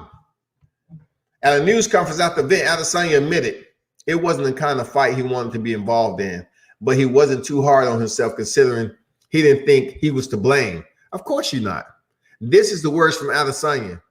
It's not the fight I wanted to have, Adesanya said. I had a different vision for how this fight was going to end. It takes 2 to tango. I can't force a guy to fight. I can force a guy to make mistakes a little bit by exposing his legs later on. For me, if a guy stands there for the first 2 minutes and just have his hands up, am I supposed to risk my belt and get clipped by him? Which I did. I realized that that's a bad move. I went back to what I do best, which is pick people apart. That was bizarre. I might well have used a training dummy at my gym as a sparring partner. It was just really bizarre because I was expecting more. These guys are crafty, these old guys. He's talking about the old guys being crafty, and you can't take them for granted, which is true. I mean, look at Dan Henderson. When Dan Henderson knocked out Hector Lombard, everybody knows Dan Henderson wrestling. They knows he has that power right hand. He went in there and freaking knocked out Hector Lombard with a right high kick. These old guys are smart. Hindu has the H-bomb. We saw what he did to freaking his name down. Michael Bisping. He go in there and head kicks Hector Lombard. Crazy. Back to Adesanya. He said, yeah, it was anticlimactic. I love this, man. I love this shit, man. Adesanya said, I love to fight. You see my resume. I don't have boring fights. I've seen people. Hold up. You seen what resume? Adesanya must be sleeping on some freaking Ambien pill that has a little bit more twank to it. This dude said, you seen my resume? What we looking at? Brad Tavares? We looking at Marvin Vettori, our older Anderson Silva? I mean, what are you talking about? You seen my resume? You've been in there with Kevin Gastelum? Like, come on, bro. Kevin Gastelum was the interim champion. I know this dude ain't talking about resume right now in the UFC. He done lost his damn mind. He said, I called out the guy who's, and look, he called out the guy who supposedly everyone was scared of, right? I'm like, what's so scared about him? What's so scared about him? You weren't freaking engaging. What the fuck you talking about? I mean, what is everybody scared of him? I kicked his ass.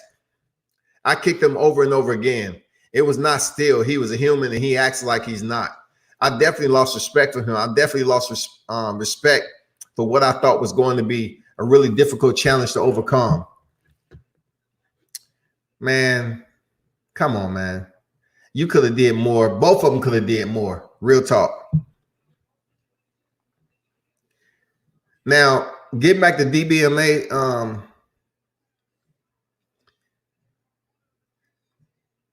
man, that photo of Young J chick, man, whew, Jesus, her head was just looking crazy. Her head looks crazy, man. I'm looking at the pictures of her.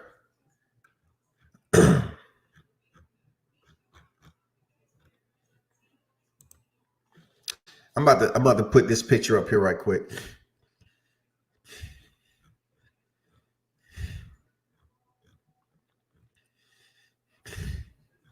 Let me see if they're gonna show it.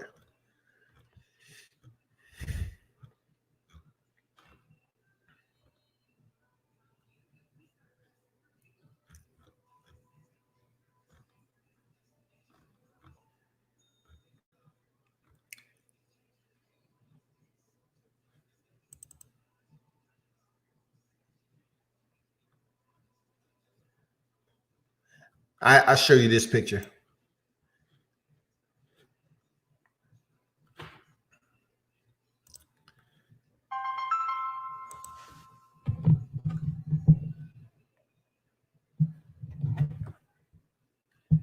Give it up.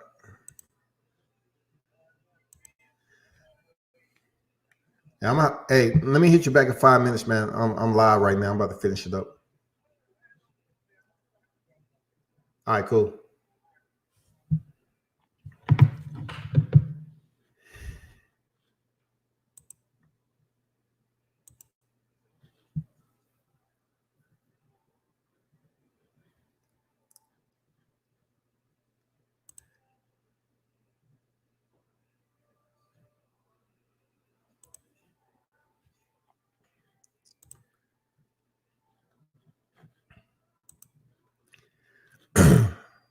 So you look at, hold on for a second. Let me take this down. Take this comment down right quick.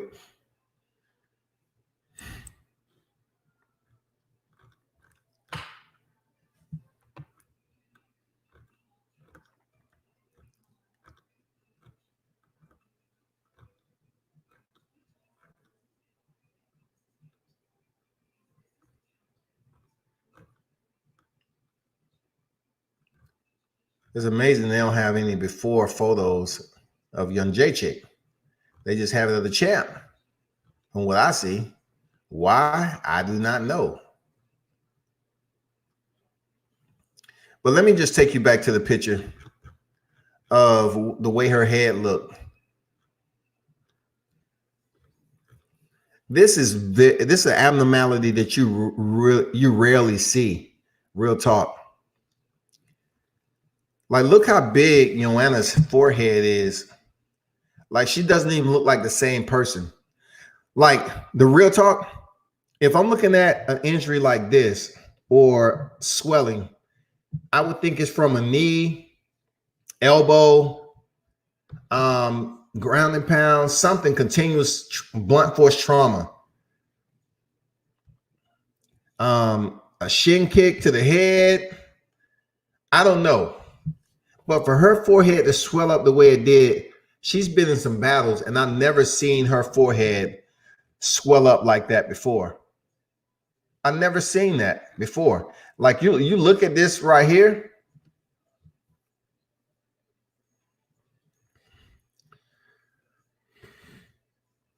That look like a totally different human being. Totally different human being, man. Totally different.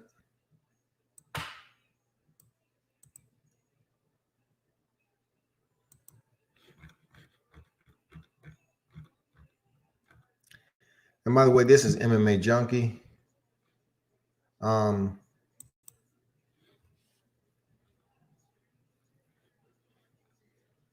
know it's not a collective group of mass MMA fans that's tuned in, but this is what I do too.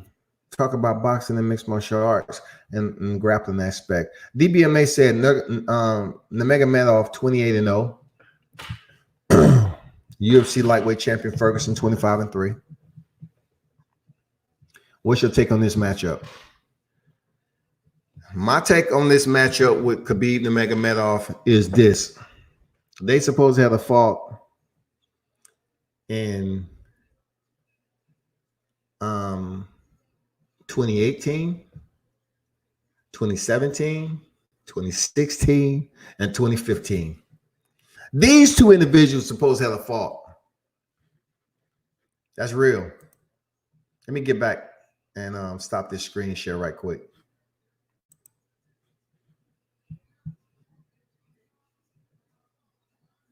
I appreciate that, Denise.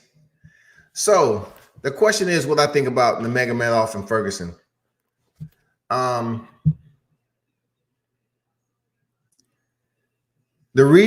only reason Khabib is not considered the GOAT right now is because he's still low in his title defenses right now. He's the lightweight champion, but he's still low in the consideration of people tagging him as the greatest of all time. Plus, he's Russian, and he hasn't quite got the respect from the community. Now, Khabib will tell you he don't really care about that. Khabib is wrestling bears when he was younger. Them Russian dudes, listen, these people come from a whole different freaking landscape. Like the cloth that they cut from is much, much different than a lot of Americans can relate to. I'm not saying it's not areas in America that's the mud, because we have some rural areas too. But in these foreign countries, man, they do shit different. Khabib, 28-0. You know, the way he won the title, he's been able to defend the title. Him tapping out Conor McGregor, the fans was starting to basically come towards and say, we want to embrace Khabib until the aftermath. The aftermath, once again, racism, all that shit reared its ugly face when it came to Khabib. People was talking about Muslim, Islam, all that shit. It was just bad. Like Conor McGregor can go out here and fuck up all the time. But when that shit happened with Dillon Danis, who's a fighter over at Bellator, when he was sitting up here talking so much shit, DBMA, right? He was talking so much shit to Khabib during the fight. Khabib taps, subs out his stablemate. And Khabib, coming from where he's from, he said, fuck all that. I'm scaling the gate, goddammit. We about to get this. We about to run this fade today while I'm warmed up. And that's what Khabib did. Khabib jumped the gate, and you see the video when he had his hands up like the eagle when he jumped out there. Man, you're talking about Khabib not waiting around for his partners and waiting around for shit. Khabib jumped out there and saying, you know what? Let's go. We're talking about a Sambo world champion. We're talking about Dillon Danis, who's still trying to establish his mixed martial arts career. Now, him facing Ferguson, right? Ferguson is a weird type of dude, but he is a very elite striker in his own right. If you look up the opponents that he's been in there with, it's been a massacre. I mean, you would think the dude has blades in his elbows. Tony Ferguson has this unique, awkward type of style of striking where he can kind of stand in the hole like John Jones and land these elbows. I mean, you might as well be swinging blades, and he's able to damage. You saw what he did with Cowboy Cerrone? He closed Cowboy Cerrone's eye up in no time. He's a lethal type dude. But how will that fare in there with a fighter like Khabib? Will Tony, let me put this out there. Can Tony stop the takedowns of Khabib? I'm pretty sure Tony Ferguson can have some success, but believe me, Tony Ferguson loved working off his back. Tony Ferguson can fuck you up off his back. I'm not talking about with submissions either. Tony Ferguson will bloody and potentially cut Khabib up off his back. He is one of those anomalies when it comes to mixed martial artists who will be on his back and can land some crazy strikes that will cause a fighter to reconsider being chest to chest with him or having him in the guard. Allow them to be in his guard. Who's tougher? I still have to go with Khabib being tough. You know what I'm saying? I still have to go with Khabib, right? But for 5 rounds, 5 minutes apiece, totally two different unique styles. I truly believe that this fight will not disappoint like Adesanya and Romero. I'm just curious to see if Ferguson is able to get back to his feet when Khabib takes him down, because Khabib is going to take him down. If Khabib doesn't get him down the first 2-3 times, he's going to try over and over again. The only factor that Ferguson will have to take first and foremost, that he will have to execute, is to try to catch Khabib coming in. He's going to have to land that knee. He's going to have to land some type of kick, a strike, and have perfect timing to slow Khabib down. If Tony Ferguson isn't able to earn that respect from Khabib Nurmagomedov to stop shooting in, he's going to be working off his back for the first 3 or 4 rounds. Now, the question is, how is Khabib going to handle if Ferguson is able to touch him up early? You know what I'm saying? Because believe it or not, like, his boxing isn't the most fundamentally sound. Like, his striking isn't something that you can go to a book and say, okay, let me read up on Ferguson. No, dude is a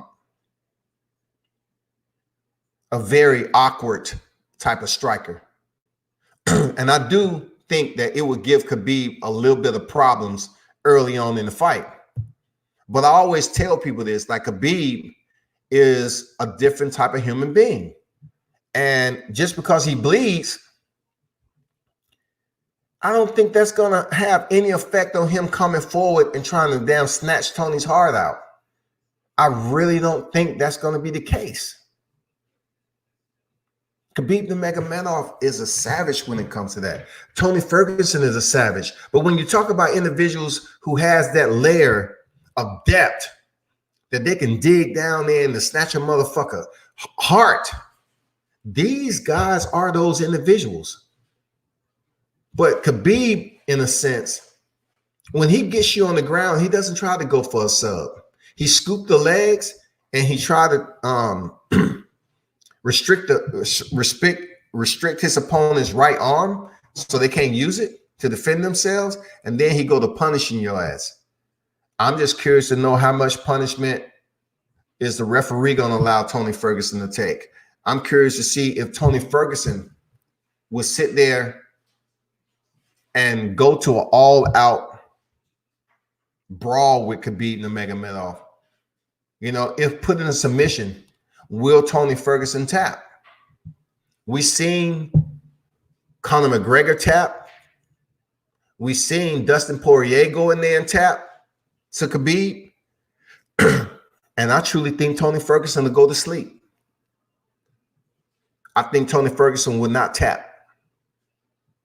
And at this juncture right here, in the press conference, Khabib was up there saying, you know, he was trying to talk about Tony Ferguson's mental health issues. And though Tony Ferguson, you know, he did have the law enforcement come to his house, we have to look at it in this perspective, right? And this is combat sports. These fighters are being kicked in the head, punched in the head, and everything else. It's going to be some mental health issues going on. It's going to be some issues that the average boxing fan and those who looking in, they might look at it like, so-and-so, he a little bit crazy. But you got to factor in that these are fighters. So you just can't say they're crazy for no reason. Tony Ferguson may have been taking damage for quite some time, and he's not mentally there. He may be that guy. But I can tell you what, Dana White ain't talking about it. I appreciate that, Denise. Lion Killer, what's good, man? Salute the Lion Killer in the building, man. Salute to the Grand Duchess, Denise Ward. The fight last night between Zhang and Jacek was absolutely incredible. Yeah, man, it should have been the main event. And I want, you know, give a shout out to the Lion Killer on deck, man. You know, dude helped me out way back when, aka World Breaker. Salute to you, man. Good to see you back on the surface, man. Giving them this media content. Good dude, for real. Be sure to subscribe to his channel, man. Be sure to subscribe to his channel. Real talk. Get those subscriptions up. He's not a boxing channel, mixed martial arts. He's just one of those channels that cover multi topics. So be sure to check his channel out. Ferguson Grosso said, "What's up, Grosso?" Ferguson has the advantage of being legit crazy. You can't stop crazy. Hey, I agree with you up to a point with Grosso. You can't stop crazy, but crazy may have a conflict of interest when it comes down to it. Somebody got to go. Khabib, in a way, and what he's been through with his dad and the way he was raised, Khabib's crazy too. Khabib, really, he's a crazy dude too. Don't get it twisted. Like, man, this dude was raised differently. Wrestling bears, being placed in inhumane conditions, taught to survive at an early age. Tony Ferguson is crazy, but you know, he's gonna have to prove that the reservoir of craziness runs much deeper than that of Khabib Nurmagomedov. They're gonna have to prove it, man. I can't wait till the fight. I should have just saved my motherfucking money and just passed on Adesanya and Yoel Romero. Being granted the history of Romero, I should have just freaking kept it. But media, sometimes you have to just dig in the pocket and freaking and give the fans the analytics, man, the analysis. And last night, man, that fight disappointed not only the MMA community, but combat sports in general. That was supposed to be a defining fight to potentially set up Adesanya versus John Jones at 205. Now, the way he looked, Dana's probably going to say, well, we need to see you in there with Paulo Costa. Once you go in there, you defeat Paulo Costa, then we can make the John Jones fight. Because right now, MMA fans are booing. They're booing, and they ain't going to come see you fight John Jones, you know, like we want them to. We want them to be able to cheer for Adesanya. We want them to cheer for John Jones equally. We want everybody to come to the arena and sell it out. We just don't want John Jones fans coming in there. We want Adesanya fans and John Jones fans to be equally interested in coming and see the fight.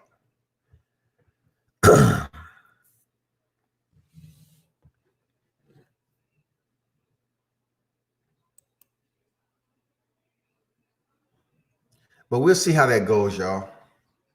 But let me check. I think there was one more.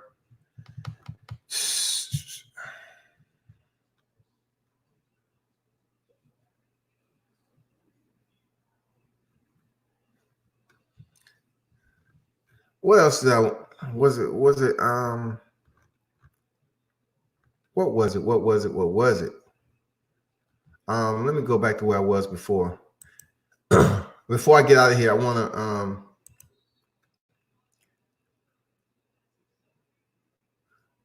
want to give y'all some information on where is it?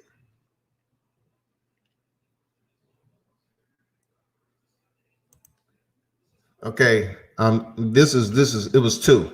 One was Adrian Broner's arrest in Vegas, right? The details finally came out.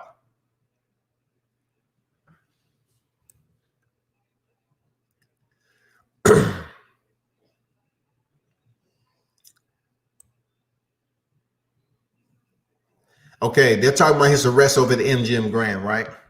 So they said MGM Grand, Adrian Broner was arrested February 21st on one count of misdemeanor trespassing.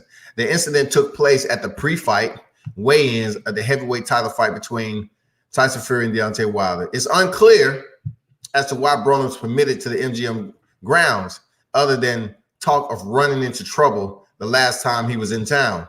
The media reports of the level of trouble he got into, however, didn't at all jive with the official police report. filed with the Las Vegas Metropolitan Police Report. The incident in question took place at 10 o'clock, November 2nd, at the MGM Grand. Broner and unbeaten former two-time 130 Gervonta Davis were on hand to attend the show, topped by Saul Canelo Alvarez 11-round knockout of Sergey Kovalev to win the light heavyweight title.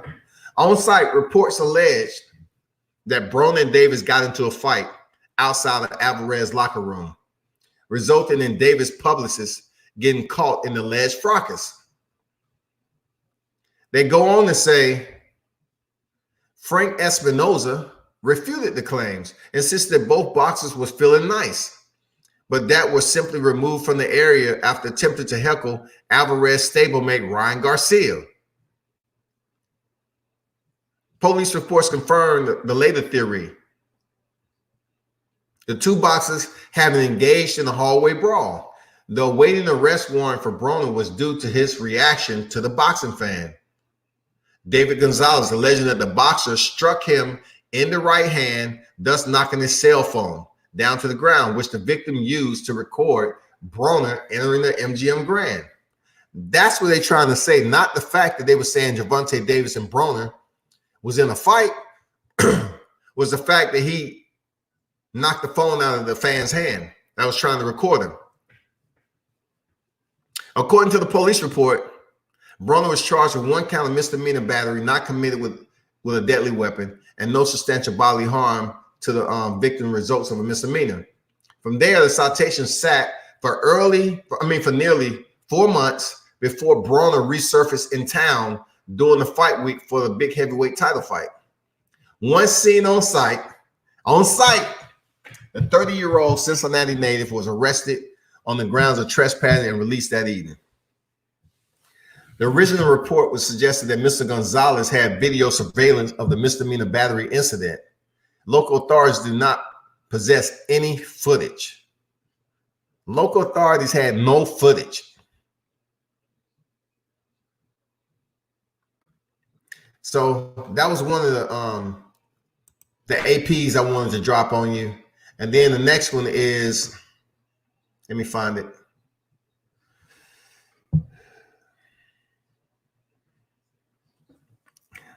I thought this was hilarious, y'all. You know, I'm just trying to touch bases with some sprinkles that went on last night, right?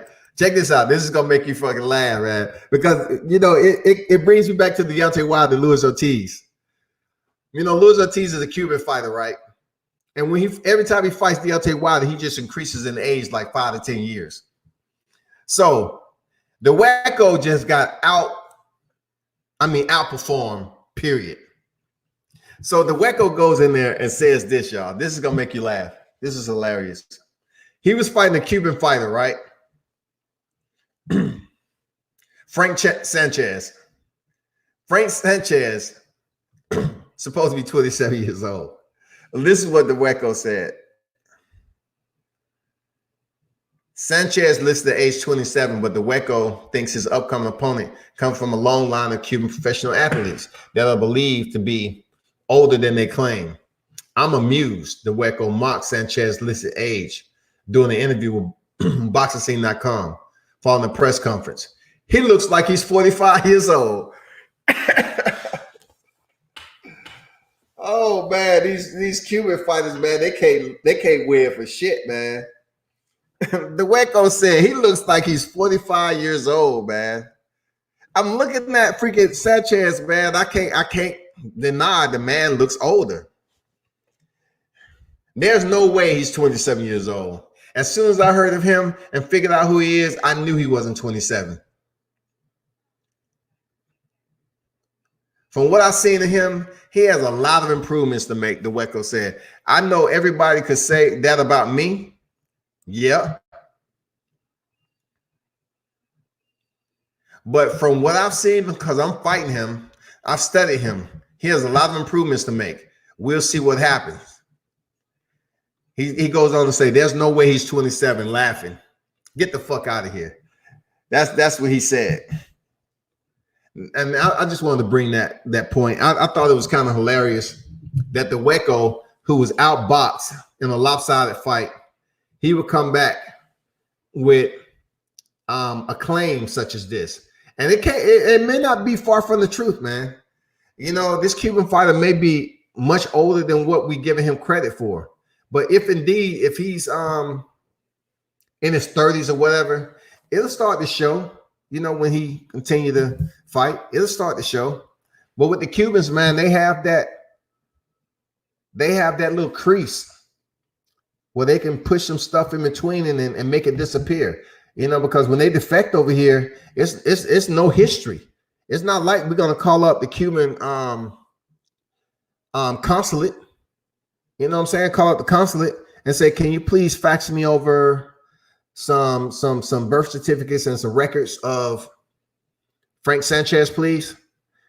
We have on record he's 27. We just want to verify." That's not gonna happen. That's not gonna happen. Serious. But I thought that was kind of hilarious. Another Cuban fighter being accused of being much older than what he is.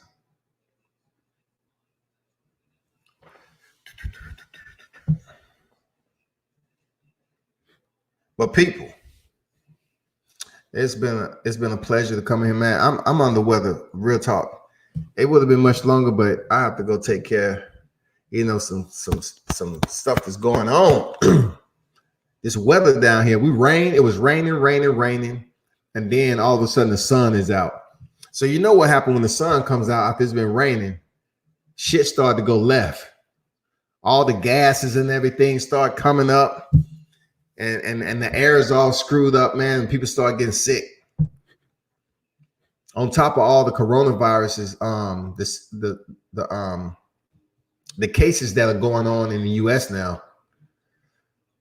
We just had, I think, 2 cases locally in the Cobb County. The people returned from Italy or something like that. But I think they was able to survive it. I think they was quarantined, treated, and released. You know what I'm saying? That coronavirus ain't no joke.